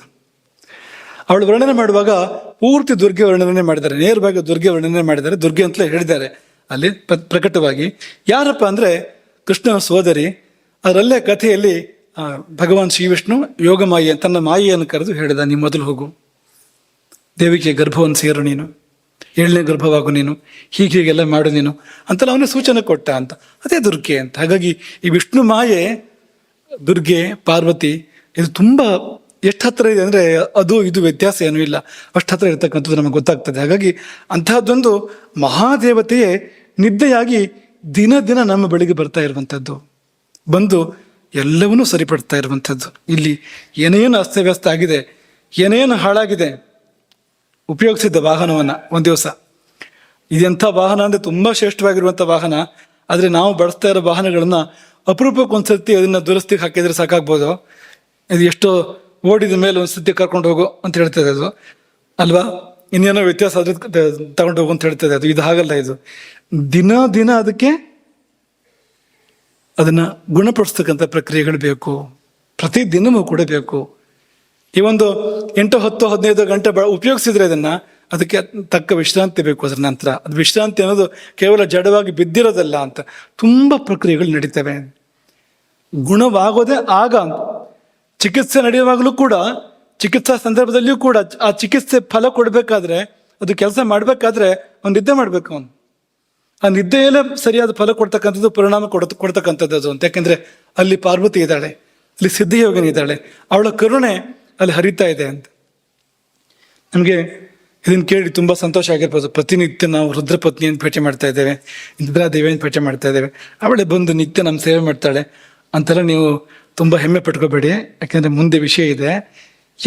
ಯಾವಾಗ ಇದು ಸಿದ್ಧಯೋಗಿನಿ ರುದ್ರಪತ್ನಿ ಅಂತಂದರೆ ಆ ಮುಹೂರ್ತಕ್ಕೆ ಬಂದಾಗ ಅದು ಅಂತ. ಆ ಮುಹೂರ್ತ ತಪ್ಪಿದ್ರೆ, ಸಕಾಲದಲ್ಲಿ ಬರೋಕೆ ಅವಕಾಶ ಕೊಡದೇ ಇದ್ರೆ, ಅಕಾಲದಲ್ಲಿ ಬರೋಳು ಕಾಲರಾತ್ರಿ. ಅದನ್ನು ಕೂಡ ಆಯುರ್ವೇದವೇ ಹೇಳಿದೆ. ಅದನ್ನು ಆಯುರ್ವೇದ ಶಾಸ್ತ್ರವೇ ಅದನ್ನು ಕಾಲರಾತ್ರಿ ಅಂತಲೇ ಕರೆದಿದೆ. ಚರಕರ ಹೇಳ್ತಾರೆ ಅದನ್ನ, ಅಕಾಲೇ ಅತಿಪ್ರಸಂಗಾಚ್ಚ ನಚ ನಿದ್ರಾ ನಿಷೇವಿತ. ಅವಳಿಗೆ ಅಂಥ ನಿದ್ದೆ ಏನು ಮಾಡ್ತಾಳೆ ಅಂದರೆ ಸುಖಾಯುಷಿ ಪರಾ ಕುರ್ಯಾತ್, ಕಾಲರಾತ್ರಿ ಪರ, ಕಾಲರಾತ್ರಿಯಾಗಿ ಬರ್ತಾಳೆ ಅವಳೆ. ಬಂದಾಗ ಅವಕಾಶ ಕೊಡದೇ ಇದ್ರೆ, ಬಂದಾಗ ಅಂದರೆ ನಮಗೆ ನಿದ್ದೆನೇ ಈಗ 3 ಗಂಟೆಗೋ 4 ಗಂಟೆಗೋ ಮಲಗೋದು ಅಭ್ಯಾಸ ಮಾಡ್ಕೊಂಡ್ರೆ ಆಗ ಅಷ್ಟೊತ್ತಿಗೆ ನಿದ್ದೆ ಬರ್ಬೋದು. ಆಮೇಲೆ ಅದು ಬರೋದು ನಿದ್ದೆ ಅಲ್ಲ, ಅದು ಬರೋದು ಇನ್ನೇನು. ಅದು ಸಕಾಲಕ್ಕೆ ಬಂದರೆ ಆ ಮುಹೂರ್ತ ಇದೆಯಲ್ಲ, ರಾತ್ರಿ 1 ಪ್ರಹರ, ಸಾಯಂಕಾಲದ ಮೊದಲ ಪ್ರಹರ, ಆ ಮೊದಲ ಪ್ರಹರ ಮುಗಿಯುವ ಸಮಯದಲ್ಲಿ, ಆ ಸಮಯದಲ್ಲಿ ಬರ್ತಾಳೆ ಅವಳು. ಹಾಗೆ ಬಂದರೆ ಅವಳು ಸಿದ್ಧಯೋಗಿನಿ, ಅವಳು ವಿಷ್ಣುಮಾಯ. ಅದು ವ್ಯತ್ಯಾಸ ಆದರೆ ಅಥವಾ ಹದ್ದು ಮೀರಿದರೆ ಎಷ್ಟೊತ್ತಾದರೂ ಹೇಳಲಿಲ್ಲ ಅಂತ, 3 ಆಯಿತು, 4 ಆಯಿತು, 5 ಆಯಿತು, 6 ಆಯಿತು, 7 ಆಯಿತು, ಬಂದಿದ್ಯಾರು ಅಂದರೆ ಕಾಲರಾತ್ರಿ. ಮಾಡೋದೇನು ಅಂದರೆ ಸುಖ ಮತ್ತು ಆಯಸ್ಸು ಎರಡನ್ನೂ ತಗೊಂಡು ಹೋಗ್ತಾಳೆ. ಈಗ ನೀವು ಆಲೋಚನೆ ಮಾಡ್ಕೋಬೇಕು, ಯಾವುದು ನಿತ್ಯ ಬರ್ತಾ ಇರೋದು ನಮ್ಮ ಬಳಿಗೆ, ಇದ ಸಿದ್ಧಯೋಗಿನಿ ಬರ್ತಾ ಇದ್ದಾಳ, ಕಾಲರಾತ್ರಿ ಬರ್ತಾ ಇದ್ದಾಳ. ಈ ನಿದ್ದೆ ನಿರ್ನಿದ್ರೆ ಅದು ದೋಷ, ಅದು ನಿದ್ದೆ ಬರ್ದೇ ಇರೋದು ಆಯ್ತಾ. ನಿದ್ದೆ ಜಾಸ್ತಿ ಮಾಡೋದು 9-10 ಗಂಟೆ ದೋಷ, ಅತಿಪ್ರಸಂಗಾಚ್ಯ ಅಂತ ಅದನ್ನ ಕರೆದಿರುವಂಥದ್ದು. ಅವಧಿಗಿಂತ ಹೆಚ್ಚು ಮಾಡಿದ ನಿದ್ದೆ ಒಳ್ಳೇದಲ್ಲ, ಏನದು ಹಾನಿ ಮಾಡುತ್ತೆ ನಮಗದು. ಯಾಕೆಂದ್ರೆ ಸಿದ್ಧಯೋಗನೇ ಅಲ್ಲ ಅದು ಅಂತ, ಅದು ದೋಷವೇ ಅದು ಅಂತ. ಅಕಾಲದಲ್ಲಿ ಮಾಡುವಂಥದ್ದು, ರಾತ್ರಿ ನಿದ್ದೆ ಮಾಡದೇ ಇದ್ದು ಅನಿವಾರ್ಯವಾಗಿ ಹಗಲು ನಿದ್ದೆ ಮಾಡಬೇಕಾಯ್ತು. ಹಗಲು ನಿದ್ದೆ ಮಾಡಿದ ಕೂಡಲೇ ಪ್ರಾರಂಭ ಆಯಿತು ಎಲ್ಲ ತಾಪತ್ರಯಗಳು ಪ್ರಾರಂಭ ಆದವು. ಅದ್ರ ಹಿಂದೆ ಅಂತ ಎಲ್ಲ ತಾಪತ್ರಯಗಳು, ಎಲ್ಲ ಕ್ಲೇಶಗಳು ಪ್ರಾರಂಭ ಆದವು ಅಂತ. ಏನು ವ್ಯತ್ಯಾಸ ಆಗ್ಬಿಡುತ್ತೆ ಈಗ ರಾತ್ರಿ ನಿದ್ದೆ ಬಿಟ್ಟು ಹಗಲು ಮಾಡಿದರೆ ಅಂದರೆ? ಮತ್ತೇನು ವ್ಯತ್ಯಾಸ ಆಗೋದಿಲ್ಲ. ವಾತ ಪಿತ್ತ ಕಫ ಅಂತ 3 ಶಕ್ತಿಗಳು ಕೆಲಸ ಮಾಡ್ತಾ ಇದ್ದೇವೆ ನಮ್ಮೊಳಗೆ, ಅದು ಬಿಟ್ಟು ಬೇರೆ ಏನೂ ಇಲ್ಲ, 4ನೇದು ಯಾವುದೂ ಇಲ್ಲ. 3 ಶಕ್ತಿಗಳು ನಮ್ಮನ್ನು ಇಟ್ಟಿರುವಂಥದ್ದು. 3ರಲ್ಲಿ ರಾತ್ರಿ ನಿದ್ದೆ ಮಾಡದೇ ಇದ್ದಾಗ ವಾತ ಕೆರಳತ್ತೆ, ವಾತ ಕೋಪ ಅಂತ ಕರೀತಾರೆ, ಆ ಧಾತು ಕುಪಿತವಾಗತ್ತೆ. ಅನಿವಾರ್ಯವಾಗಿ ಹಗಲು ನಿದ್ದೆ ಮಾಡಬೇಕಾಯ್ತು, ಅಥವಾ ಸಂಧ್ಯಾಕಾಲದಲ್ಲಿ ನಿದ್ದೆ ಮಾಡಬೇಕಾಯ್ತು. ರಾತ್ರಿ ತಡೆದು ಮಲಗಿದ್ರೆ ಬೆಳಗ್ಗೆ ಸಂಧ್ಯಾಕಾಲ, ಬ್ರಾಹ್ಮಿ ಮುಹೂರ್ತ, ಸಂಧ್ಯಾಕಾಲ ಎಲ್ಲ ನಿದ್ದೆ ಮಾಡಬೇಕಾಯ್ತು. ಬೆಳಗ್ಗೆ ಆದ್ಮೇಲೆ ನಿದ್ದೆ ಮಾಡಬೇಕಾಯ್ತು. ಹೀಗೆ ಮಾಡಿದಾಗ ಆಗುವಂಥದ್ದು ಯಾವುದು? ಹಗಲು ನಿದ್ದೆ ಮಾಡಿದಾಗ ಆಗುವಂಥದ್ದು ಯಾವುದು ಅಂದರೆ ಶ್ಲೇಷ್ಮ ಕೋಪ ಅಥವಾ ಕಫದ ಕೋಪ ಅಂತ ಅದಾಗುವಂಥದ್ದು. 3ರಲ್ಲಿ 2 ಕೋಪ ಬಂದಾಯ್ತು. ಅದು ವಾತ ಮತ್ತು ಶ್ಲೇಷ್ಮ ಅಥವಾ ಕಫ 2 ಕುಪಿತ ಆಯಿತು, 2 ವಿಕಾರ ಆಯಿತು. ಇನ್ನು ಉಳಿದಿದ್ದು ಯಾವುದು? ಪಿತ್ತ ಒಂದು ಚೆನ್ನಾಗಿದೆಯಲ್ಲ, ಪರವಾಗಿಲ್ಲ ಅಂದರೆ, ಇದೆರಡು ಕುಪಿತ ಆದರೆ ಅದನ್ನು ಸುಮ್ಮನೆ ಇರೋಕ್ಕೆ ಬಿಡೋದಿಲ್ಲವು ಅಂತ. ಒಂದು ಕುಪಿತವಾದರೆ ಉಳಿದವುಗಳ ಮೇಲೆ ಪರಿಣಾಮ ಆಗ್ತದಂತೆ. 3ರಲ್ಲಿ 2 ಕುಪಿತ ಆದಮೇಲೆ ಮತ್ತು ಅದೇನು ಮಾಡೋದು? ಪಿತ್ತ ಏನು ಮಾಡೋದು? ಪಿತ್ತದ ಮೇಲೆ ನೇರ ಪರಿಣಾಮ ಕೂಡ ಇದೆ, ಆಹಾರದ ಮೇಲೆ ನೇರ ಪರಿಣಾಮ ಇದೆ. ಆಹಾರದ ವಿಷಯ ಮಾತಾಡ್ರಿ, ನಿದ್ದೆ ವಿಷಯ ಯಾಕೆ ಮಾತಾಡ್ತೀರಿ ಅಂತ ಹೇಳಬೇಡಿ. ಯಾಕೆಂದರೆ ನಿದ್ದೆಗೆಟ್ಟರೆ ಕೂಡಲೇ ಆಗೋದೇ ಹಸಿವಿನ ಹಾನಿ ಅಥವಾ ಅಗ್ನಿಯ ಹಾನಿ, ಅಗ್ನಿಗೆ ತೊಂದರೆ ಬರುವಂಥದ್ದು, ಅರುಚಿ ಅಲ್ಲಿಗೆ ಬರುವಂಥದ್ದು. ನೀವು ಅನುಭವದಲ್ಲಿ ಕಂಡುಕೊಳ್ಬೋದು, ನಿದ್ದೆ ಬಿಡ್ತಾ ಬನ್ನಿ, ಮಾಡಬೇಡಿ. ಆದರೆ ಬೇಕೇ ಬೇಕು ಅಂತಿದ್ರೆ ತತ್ಕಾಲಕ್ಕೆ ಮಾಡಿ ನೋಡ್ಬೋದು ಅಂತ. ಕೂಡಲೇ ಪರಿಣಾಮ ಆಗೋದು ಹೊಟ್ಟೆ ಮೇಲೆ ಅಂತ. ಅಗ್ನಿ ಹಾಳಾಯಿತು ಅಂದರೆ ಹಸಿವು ಹಾಳಾಯಿತು, ಅದಾಯಿತು ಅಂದರೆ ಎಲ್ಲ ಹಾಳಾಯಿತು. ಅಗ್ನಿ ಒಂದು ಹೋಯಿತು ಅಂದರೆ ಮತ್ತೆ ಯಾವುದೂ ಉಳಿದಿದೆಯಲ್ಲ, ಈ ವ್ಯವಸ್ಥೆಯಲ್ಲಿ ಯಾವುದೂ ಚೆನ್ನಾಗಿರೋಕ್ಕೆ ಸಾಧ್ಯ ಇಲ್ಲ. ಅದು ಒಂದು ತುಂಬ ಮೂಲಭೂತವಾಗಿರುವಂಥದ್ದು, ತುಂಬ ಮುಖ್ಯವಾಗಿರುವಂಥದ್ದು. ಅದು ಚೆನ್ನಾಗಿದ್ದರೆ ಎಲ್ಲವೂ ಚೆನ್ನಾಗಿರೋಕ್ಕೆ ಸಾಧ್ಯ. ಅದು ಹೋದರೆ ಎಲ್ಲವೂ ಕೂಡ ಹೋಯ್ತು ಅಂತ. ಹಾಗಾಗಿ ಒಂದು ನಿದ್ದೆ ಹೋಯ್ತು ಅಂದರೆ ಮತ್ತೆ ಉಳಿಯೋದೇನೂ ಇಲ್ಲ ಜೀವನದಲ್ಲಿ, ಎಲ್ಲ ಹೋಗ್ಬಿಡುತ್ತೆ. ಹಾಗಾಗಿ ಇದನ್ನು ಸರಿಯಾಗಿ ಮಾಡಬೇಕು. ಸರಿಯಾಗಿ ಮಾಡೋದಂದ್ರೆ ಏನು? ಎಚ್ಚರನೇ ಆಗಿಲ್ಲ, ಜೋರು ನಿದ್ದೆ ಬಂತು ಅನ್ನೋದಲ್ಲ ಅಂತ. ನಿದ್ದೆಯಲ್ಲಿ ತುಂಬ ವೈವಿಧ್ಯಗಳನ್ನ ಹೇಳಿದ್ದಾರೆ, ಅನೇಕ ವೈವಿಧ್ಯಗಳನ್ನ ಹೇಳಿದ್ದಾರೆ ನಿದ್ದೆಯಲ್ಲಿ. ಆ ವೈವಿಧ್ಯಗಳಲ್ಲಿ ಯಾವುದು ಬಂತು ಅಂತ ನೋಡ್ಕೋಬೇಕು ನಾವು ಅಂತ. ಭೂತಧಾತ್ರಿ ಬಂದರೆ ಒಳ್ಳೆಯದು. ಭೂತಧಾತ್ರಿ ಅಲ್ಲದೆ ಇನ್ನೂ ಬೇರೆ ಇಲ್ಲದೆ ತಮೋಭವ, ಶ್ಲೇಷ್ಮ ಸಮುದ್ಭವ, ಮನುಷ್ಯರೀರ ಶ್ರಮ ಸಂಭವ, ಆಗಂತುಕಿ, ವ್ಯಾಧ್ಯನು ಬರ್ತೀನಿ ಅಂತ ಹೀಗೆಲ್ಲ ಹೇಳ್ತಾರೆ. ಆ ಬೇರೆ ಬೇರೆ ನಿದ್ದೆಗಳು ಸಮಸ್ಯೆ ಅಂತ. ತಮೋಭವ ಮಾಹು ರಹಸ್ಯ ಮೂಲಂ ಚರಕರು ಹೇಳಿದ್ದು. ಈ ತಮೋಭವ ಎನ್ನುವ ನಿದ್ದೆ ಬಂತು ಅಂದರೆ ಪಾಪ ಬಂತು ಅಂತಲೇ ಅರ್ಥ ಅಂತ, ಪಾಪ ಸಂಗ್ರಹ ಮಾಡ್ತಾ ಇದ್ದೀವಿ ಅಂತಲೇ ಅರ್ಥ ಅಂತ. ಹಾಗಾದ್ರೆ ಯಾವುದಪ್ಪ ಇದು ಭೂತಧಾತುನ ಹೇಗಿರುತ್ತೆ ಅಂದರೆ ಅದು ನಡುರಾತ್ರಿಯ ಮಧ್ಯ ಬಿಂದು ಇದೆಯಲ್ಲ, ಅದನ್ನು ಕೇಂದ್ರ ಮಾಡ್ಕೊಂಡು ಆ ಕಡೆ ಈ ಕಡೆ ಬರುತ್ತೆ. ಅದು ಭೂತಧಾತ್ರಿ. ಅದು ಸಾತ್ವಿಕ ನಿದ್ರೆ ಅಂತ ಹೆಸರು ಅದಕ್ಕೆ ಅಂತ. ಮಧ್ಯರಾತ್ರಿಯ ಮಧ್ಯ ಬಿಂದುವೇ ಮಧ್ಯ ಬಿಂದುವಾಗಿದ್ದುಕೊಂಡು ಅದರ ಹಿಂದೆ ಮುಂದೆ ಒಂದೊಂದು ಯಾಮ, ಹಿಂದೆ 3 ಗಂಟೆ ಮುಂದೆ 3 ಗಂಟೆ, ಸುಮಾರಾಗಿ 3 ಗಂಟೆ ಅಂತ ಹೇಳುವಂಥದ್ದು. ರಾತ್ರಿ ಹೆಚ್ಚು ಕಡಿಮೆ ಆದಾಗ ಹೆಚ್ಚು ಕಡಿಮೆ ಆಗ್ಬೋದದು. ಹಿಂದೆ 3 ಗಂಟೆ ಮುಂದೆ 3 ಗಂಟೆ, ಆ ನಡುರಾತ್ರಿಯ ಮಧ್ಯ ಬಿಂದು ಇದೆಯಲ್ಲ, ಅದನ್ನಿಟ್ಕೊಂಡು ಬರುವ ನಿದ್ರೆ ಇದೆಯಲ್ಲ, ಆ ಸಾತ್ವಿಕ ನಿದ್ರೆ. ಆ ಸಾತ್ವಿಕ ನಿದ್ರೆಗೆ ಭೂತಧಾತ್ರಿ ಎನ್ನುವ ಹೆಸರಿರ್ತಕ್ಕಂಥದ್ದು. ಮತ್ತೆಲ್ಲ ನಮಗೆ ಕ್ಲೇಶವನ್ನು ಉಂಟು ಮಾಡಲಿಕ್ಕೆ ಇರುವಂಥದ್ದು. ನೋಡಿ, ತಾಮಸ ನಿದ್ದೆ ಅಂದರೆ ಹಗಲು ಬರುತ್ತೆ ನಿದ್ದೆ, ರಾತ್ರಿನೂ ಬರುತ್ತೆ. ರಾಜಸ ನಿದ್ದೆ ಅಂದರೆ ಅನಿಮಿತ್ತ, ಯಾವಾಗ ಬರುತ್ತೆ ಅಂತಲೇ ಗೊತ್ತಾಗಲ್ಲ, ಎಷ್ಟೊತ್ತಿಗೆ ಬರುತ್ತೆ ಅಂತಲೇ ಗೊತ್ತಾಗಲ್ಲ. ನಮ್ಮಲ್ಲಿ ಕೆಲವರು ಇದ್ದಾರೆ, ಅವರು ಶಂಖ ಊದುವಾಗಲೂ ನಿದ್ದೆ ಮಾಡ್ತಾ ಇರ್ತಾರೆ. ಅದಕ್ಕೆಲ್ಲ ಶಕ್ತಿ ಬೇಕಾಗ್ತದೆ, ಎಲ್ಲರಿಗೂ ಸಾಧ್ಯ ಇಲ್ಲ ಅದನ್ನು. ಸೋಟು ತೊಳಸ್ತಾ ಇರುವಾಗಲೂ ನಿದ್ದೆ ಮಾಡುವಂಥ ಭೂಪತಿಗಳಿರ್ತಾರೆ. ಅಥವಾ ಬೆಲ್ಲ ತೆಗೆಯುವಾಗ ಕೈ ಹಾಕಿದ್ದು ಗೊತ್ತು ಪಾತ್ರೆಗೆ, ಬೆಲ್ಲ ತೆಗಿಲಿಕ್ಕೆ ಅಂತ, ಬೆಲ್ಲದ ಡಬ್ಬಿಗೆ, ಮುಂದೆ ಏನಾಯ್ತು ಅಂತಲೇ ಗೊತ್ತಿಲ್ಲ ಅಂತ, ಮುಂದೆಲ್ಲ ಕನಸು ಅಂತ. ಹೀಗೆ ಅನಿಮಿತ್ತ ಅಂದರೆ ಯಾವ್ಯಾವ ನಿದ್ದೆ ಬರುವಂಥದ್ದು, ಸಮಯ ಇಲ್ಲದೆ ಬರುವಂಥ ನಿದ್ದೆ, ಅದು ರಾಜಸ ನಿದ್ದೆ. ಅದು ಅಂತ. ಸಾತ್ವಿಕ ಅಂದ್ರೆ ಯಾವುದು ಅಂದರೆ ಸತ್ವಭೂಯಿಷ್ಠಾನ ಅರ್ಧರಾತ್ರಿ. ಅರ್ಧರಾತ್ರಿಯಲ್ಲಿ ನಿಜವಾದ ನಿದ್ದೆ ಇರುವಂಥದ್ದು. ಅಮಾವಾಸ್ಯೆ ಅಂದ್ರೇನು, ಒಂದು ಕ್ಷಣ ಮಾತ್ರ ಅದು ಇರುವಂಥದ್ದು. ಸಂಧ್ಯಾಕಾಲ ಒಂದು ಕ್ಷಣ ಮಾತ್ರ. ಹಿಂದೆ ಮುಂದಿನ ಸಮಯಗಳು ಸೇರಿದಾಗ ಅದಕ್ಕೊಂದು ಚೌಕಟ್ಟು ಬರುವಂಥದ್ದು. ಹಾಗೆ ಆ ರಾತ್ರಿಯ ಮಧ್ಯ ಬಿಂದುವಿನಲ್ಲಿ ಅದರ ಒಂದು ಜೀವ ಇದೆ, ಹಿಂದು ಮುಂದಾಗಿ ದೇಹ ಬರಬೇಕು ಅಂತ, ಅದಕ್ಕೆ ಅಂತ. ಆ ನಿದ್ದೆ ಅದಕ್ಕೆ ಪೂರ್ವಾಂಗ ಉತ್ತರಾಂಗ, ಹಿಂದೆಷ್ಟೋ ಮುಂದಷ್ಟೇ ಎನ್ನುವ ಹಾಗೆ ಅಂತ, ಪಕ್ಷಿಗೆ 2 ರೆಕ್ಕೆ ಇದ್ದ ಹಾಗೆ ಅಂತ. ಹಾಗೆ ಬಂದರೆ ಆ ಸಾತ್ವಿಕ ನಿದ್ರೆ ಅಂತ ಹೆಸರು ಅದಕ್ಕೆ. ಇನ್ನು ವಾತವಿಕಾದ ನಿದ್ದೆಗಳಿರ್ತವೆ. ಕ್ಷೀಣಶ್ಲೇಷ್ಮಣ, ಶರೀರದಲ್ಲಿ ಕಫಧಾತು ಕ್ಷೀಣವಾಗಿ ಹೋದರೆ, ಆಮೇಲೆ ವಾತ ತುಂಬ ವೃದ್ಧಿ ಆದರೆ, ಹಾಗೆಲ್ಲ ಆದಾಗ ನಿದ್ದೆನ ಬರದೆ ಹೋಗ್ಬೋದು. ವಾತ ಅನ್ನೋದು ನಿದ್ದೆಗೆ ವಿರೋಧಿ, ನಿದ್ದೆನ ಬರದೆ ಹೋಗ್ಬೋದು. ಅಥವಾ ಬಂದರೂ ಕೂಡ ಬಂದ ಹಾಗೆ ಅಷ್ಟೇ, ಕಣ್ಣು ಮುಚ್ಚಿದ ಹಾಗೆ, ಹೀಗಂತೂ ಎಚ್ಚರ ಆಗತ್ತೆ ಅದಕ್ಕೆ, ನಾಯಿ ನಿದ್ರೆ ಅಂತ. ವಿಶ್ರಾಂತಿ ಸಿಗೋದಿಲ್ಲ ಅಂತ. ಶರೀರಕ್ಕೆ ಯಾವ ಮಟ್ಟದ ವಿಶ್ರಾಂತಿ ಸಿಗಬೇಕೋ ಆ ಮಟ್ಟದ ವಿಶ್ರಾಂತಿ ಸಿಗೋದಿಲ್ಲ. ಬೇರೆ ಬೇರೆ ನಿದ್ದೆಗಳು, ಉದಾಹರಣೆಗೆ ಶ್ರಮದ ನಿದ್ದೆ ಇದೆ, ಹಸಿವಿನ ನಿದ್ದೆ, ತುಂಬ ಹಸಿವಾರ ನಿದ್ದೆ ಬರ್ಬೋದು, ತುಂಬ ಶ್ರಮದಾಗಲೂ ನಿದ್ದೆ ಬರ್ಬೋದು. ಆ ನಿದ್ದೆಗಳಲ್ಲ ಅಂತ. ಯೋಗ ನಿದ್ರೆ ಅಥವಾ ಯೋಗ ನಿದ್ರೆ ಇನ್ನೂ ಮೇಲಕ್ಕೆ ಇರುವಂಥದ್ದು. ಈ ಭೂತಧಾತ್ರಿ ಅಥವಾ ರಾತ್ರಿ ಸ್ವಭಾವ ಪ್ರಭಾವ ಎನ್ನುವಂಥ ನಿದ್ದೆಗಳಲ್ಲ. ಈ ನಿದ್ದೆ ರಾತ್ರಿ ಸ್ವಭಾವ ಪ್ರಭಾವ ಎನ್ನುವಂಥ ನಿದ್ದೆ ಏನಾದ್ರು ಬಂತು ಅಂತಂದರೆ ಎಲ್ಲ ಸರಿಯಾಗ್ಬೋದು ಆಗ ಅಂತ. ಅಗ್ನಿ ಸರಿಯಾಗ್ಬೋದು, ಆಹಾರ ಸರಿಯಾಗ್ಬೋದು, ಮನಸ್ಸು ಚೆನ್ನಾಗಾಗ್ಬೋದು. ಅದು ಮಾತ್ರವಲ್ಲ, ತುಂಬ ಪ್ರಯೋಜನಗಳನ್ನ ಹೇಳ್ತಾರೆ ಅದಕ್ಕೆ. ಅದು ಮುಂದಕ್ಕೆ ಅದನ್ನು ಸ್ವಲ್ಪ ಮಟ್ಟಿಗೆ ಗಮನಿಸೋಣ. ಅದನ್ನು ಅಷ್ಟೆಲ್ಲ ಪ್ರಯೋಜನ ಆಗ್ಬೋದು. ಆ ನಿದ್ದೆ ಅದನ್ನು ಹದವರಿತು ಉಪಾಯದಿಂದ ಮಾಡಿದರೆ ಆ ನಿದ್ದೆಯೇ ಧ್ಯಾನವಾಗಿಯೂ ಪರಿಣಮಿಸ್ಬೋದು. ರಾತ್ರಿ ಮಾಡುವಂಥ ನಿದ್ದೆಯೇ ಧ್ಯಾನ ಅಂತ. ಧ್ಯಾನದ ರೂಪವನ್ನೇ ನಿದ್ದೆ ತಾಡೋದಕ್ಕೆ ಸಾಧ್ಯ ಇದೆ, ಆ ತಿಳುವಳಿಕೆ ನಮಗಿದ್ದಾಗ ಅಂತ. ಹಾಗಾಗಿ ಅದಕ್ಕೆ ನಾವು ಮೊದಲು ಶಾಸ್ತ್ರಕ್ಕೆ ಶರಣಾಗಬೇಕು, ಒಂದು ಸ್ವಲ್ಪ ತಿಳ್ಕೊಳ್ಬೇಕಾದಂತ ತಿಳ್ಕೊಳ್ಬೇಕು. ಮೂರ್ಖತನದಲ್ಲಿ ಜೀವನ ಮಾಡಬಾರ್ದು. ಜೀವನದ ಆರಂಭದ ಘಟ್ಟವನ್ನು ವಿದ್ಯಾಭ್ಯಾಸ ಅಂತ ಯಾಕೆ ಇಟ್ಟಿದ್ದಾರೆ ಅಂತಂದರೆ, ತಿಳ್ಕೊ ಅಂತ. ಮುಂದೆ ಜೀವನ ಮಾಡುವಂಥದ್ದಿದೆ, ತಿಳ್ಕೊ ಈಗ, ಆಮೇಲೆ ಜೀವನ ಮಾಡುವಂಥ. ಈಗೇನಾಗಿದೆ ಅಂದರೆ, ಮೊದಲು ಜೀವನ ಮಾಡುವಂಥ ಹೇಳ್ಕೊಡೋದು. ಜೀವನ ಮಾಡೋದ್ರಲ್ಲಿ ಹೊಟ್ಟೆಪಾಡಿಗೆ ಅನ್ಬೇಕು, ಅದನ್ನೇ ಹೇಳ್ಕೊಡೋದು ಅಂತ, ಬೇರೆ ಏನು ಹೇಳ್ಕೊಡೋದಿಲ್ಲ.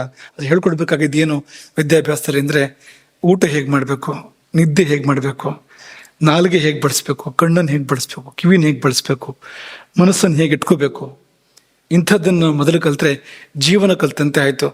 ಅದು ಬಿಟ್ಟು ದುಡ್ಡೆಲ್ಲಿ ಸಿಗ್ತದೆ, ಹೆಚ್ಚು ದುಡ್ಡನ್ನು ಹೇಗೆ ಸಂಪಾದನೆ ಮಾಡ್ಬೋದು ಅನ್ನೋದನ್ನು ಕಲಿತ್ರೆ ಅವನು ಆ ದುಡ್ಡನ್ನು ಏನು ಮಾಡ್ತಾನೆ, ಆಮೇಲೆ ಅವ್ನು ಹೇಗೆ ಬಳಸ್ಬೇಕು ಅಂತ ಗೊತ್ತಿರೋದಿಲ್ಲ ನನಗೆ ದುಡ್ಡನ್ನು ಅಂತ. ಆ ದುಡ್ಡನ್ನು ಹೇಗೆ ಬಳಸಿ ಹಾಳಾಗ್ತಾನೆ ಅಂತ. ಹಾಗಾಗಿ ಮೊಟ್ಟ ಮೊದಲು ಬೇಕಾಗಿರುವಂಥದ್ದು ಈ ಶಿಕ್ಷಣ, ಜೀವನ ಶಿಕ್ಷಣ. ಇದನ್ನೇ ನಮ್ಮ ಪ್ರಾಚೀನರು ಜೀವನದ ಆರಂಭದಲ್ಲಿ ಕೊಡ್ತಾ ಇದ್ದಿದ್ದು. ಹಾಗಾಗಿ ನಿದ್ದೆ ಉಪಸ್ತಂಭಗಳಲ್ಲಿ ಬಂದು, ಅಂದರೆ ಶರೀರವನ್ನು ಅದು ಧಾರಣೆ ಮಾಡಿದೆ ನಿದ್ದೆ. ಅದು ನಿಮಗೆಲ್ಲ ಚೆನ್ನಾಗಿ ಗೊತ್ತು. ನಿದ್ದೆ ಆಗದೆ ಇದ್ದರೆ ಶರೀರ ನಿಂತ್ಕೊಳ್ಳೋಕೆ ಕಷ್ಟ ಆಗ್ತದೆ ನಮಗಲ್ವಾ. ಕಂಬ ಅಂದರೆ ಕಂಬನೇ ಹೋದದು ಅಂತ. ಒಂದು 2 ದಿವಸ, ಒಂದೇ ದಿವಸ 2 ದಿವಸ ನಿದ್ದೆ ಆಗಿಲ್ಲ ಅಂತಂದರೆ ನಿಂತ್ಕೊಳ್ಳೋದೇ ಕಷ್ಟ ಆಗ್ಬೋದು, ಓಡಾಡೋದೇ ಕಷ್ಟ ಆಗ್ಬೋದು. 1 ವಾರ ನಿದ್ದೆ ಸರಿಯಾಗಿಲ್ಲ ಅಂದರೆ ನಕ್ಷತ್ರ ಮಂಡಲ ಕಾಣ್ತಾ ಇರ್ಬೋದು ಅವನಿಗೆ ಅಲ್ವಾ, ಮನುಷ್ಯರು ಯಾರು ಕಾಣ್ತಾ ಇರೋದಿಲ್ಲ, ಇನ್ನೇನು ಕಾಣ್ತಾ ಇರ್ಬೋದು ಅವನಿಗೆ ಅಂಥ ಸ್ಥಿತಿ ಬರ್ಬೋದು. ಹಾಗಾಗಿ ಅಂಥ ಉಪಸ್ತಂಭವನ್ನು ಅರ್ಥ ಮಾಡಿಕೊಂಡು ಜೀವನದಲ್ಲಿ ಅದನ್ನು ಸರಿಯಾಗಿ ಇಟ್ಕೊಳ್ಳೋಣ, ಸ್ವಲ್ಪ ನೋಡ್ಕೊಳ್ಳೋಣ. ಆ ಕಂಬ ಏನಾಗಿದೆ, ಕಂಬ ಜಾರಿದೆಯಾ, ಮುರಿದಿದೆಯಾ, ಅದು ಶಿಥಿಲವಾಗಿದೆಯಾ, ಅದಕ್ಕೇನಾದ್ರು ಆ ಕಂಬವನ್ನು ಬಲಪಡಿಸ್ಬೇಕಾದಿದೆಯಾ ಅನ್ನೋದನ್ನು ನೋಡ್ಕೊಳ್ಳೋಣ. ಮತ್ತೊಮ್ಮೆ ಕೊನೆಯ ಕ್ಷಣದಲ್ಲಿ, ಕೊನೆಯ ವಾಕ್ಯದಲ್ಲಿ ನೆನಪು ಮಾಡಿಕೊಡುವಂಥದ್ದು ನಿಮಗೆ, ನಿತ್ಯ ನೀವು ಮಾಡುವಂಥ ನಿದ್ದೆ ಅದು ಯಾವುದು ಅನ್ನೋದನ್ನು ಅವಲೋಕನ ಮಾಡ್ಕೊಳ್ಳಿ. ಅದು ಕಾಲರಾತ್ರಿ ಆಗದೆ ಇರಲಿ, ಅದು ಭೂತಧಾತ್ರಿ ಆಗಲಿ, ವಿಷ್ಣು ಮಾಯಾ ವೈಷ್ಣವಿ ಮಾಯಾ ಎನ್ನುವಂತೆ ಇರಲಿ ಅದು. ಯಾಕೆಂದರೆ ಅದೇ ಹೌದಾದರೆ ತುಂಬ ಒಳ್ಳೆಯದಾಗ್ತಾ ಇರ್ತದೆ ಆ ನಿದ್ದೆ ಮಾಡುವ ಕಾಲದಲ್ಲಿ. ಅದಾಗದೇ ಇದ್ದರೆ ಅದು ನಮ್ಮನ್ನು ಶಪಿಸಲಿಕ್ಕೆ ಬಂದಿರುವಂಥದ್ದು, ನಮ್ಮನ್ನು ಹದಗೆಡಿಸಲಿಕ್ಕೆ ಬಂದಿರುವಂಥದ್ದು, ನಮ್ಮನ್ನು ತುಂಬ ಕ್ಲೇಶಕ್ಕೆ ಒಳಪಡಿಸಲಿಕ್ಕೆ ಬಂದಿರುವಂಥದ್ದು. ಹಾಗಾಗಿ ಆ ಎಚ್ಚರ ನಮಗೆ ಯಾವಾಗ ಬರ್ತದೋ ಅಲ್ಲಿಂದ ನಮ್ಮ ಜೀವದ ಉದ್ಧಾರ ಪ್ರಾರಂಭ ಆಗುವಂಥದ್ದು. ಹರಿರಾಮ್. ಗೋಕರ್ಣ ಮಂಡಲಾಧೀಶ್ವರ ಶ್ರೀಮದ್ ಜಗದ್ಗುರು ಶಂಕರಾಚಾರ್ಯ ಶ್ರೀಮದ್ ರಾಘವೇಶ್ವರ ಭಾರತಿ ಸ್ವಾಮಿ ಮಹಾರಾಜ್ ಕಿ. ನಿಖರ ಸುದ್ದಿ, ಸದಭಿರುಚಿಯ ಕಾರ್ಯಕ್ರಮ. ನೀವು ನೋಡ್ತಾ ಇದ್ದೀರಾ ಕಹಳೆ ನ್ಯೂಸ್, ಸಮಾಜದ ಜಾಗೃತಿಗಾಗಿ ವಸ್ತುನಿಷ್ಠ ವರದಿ.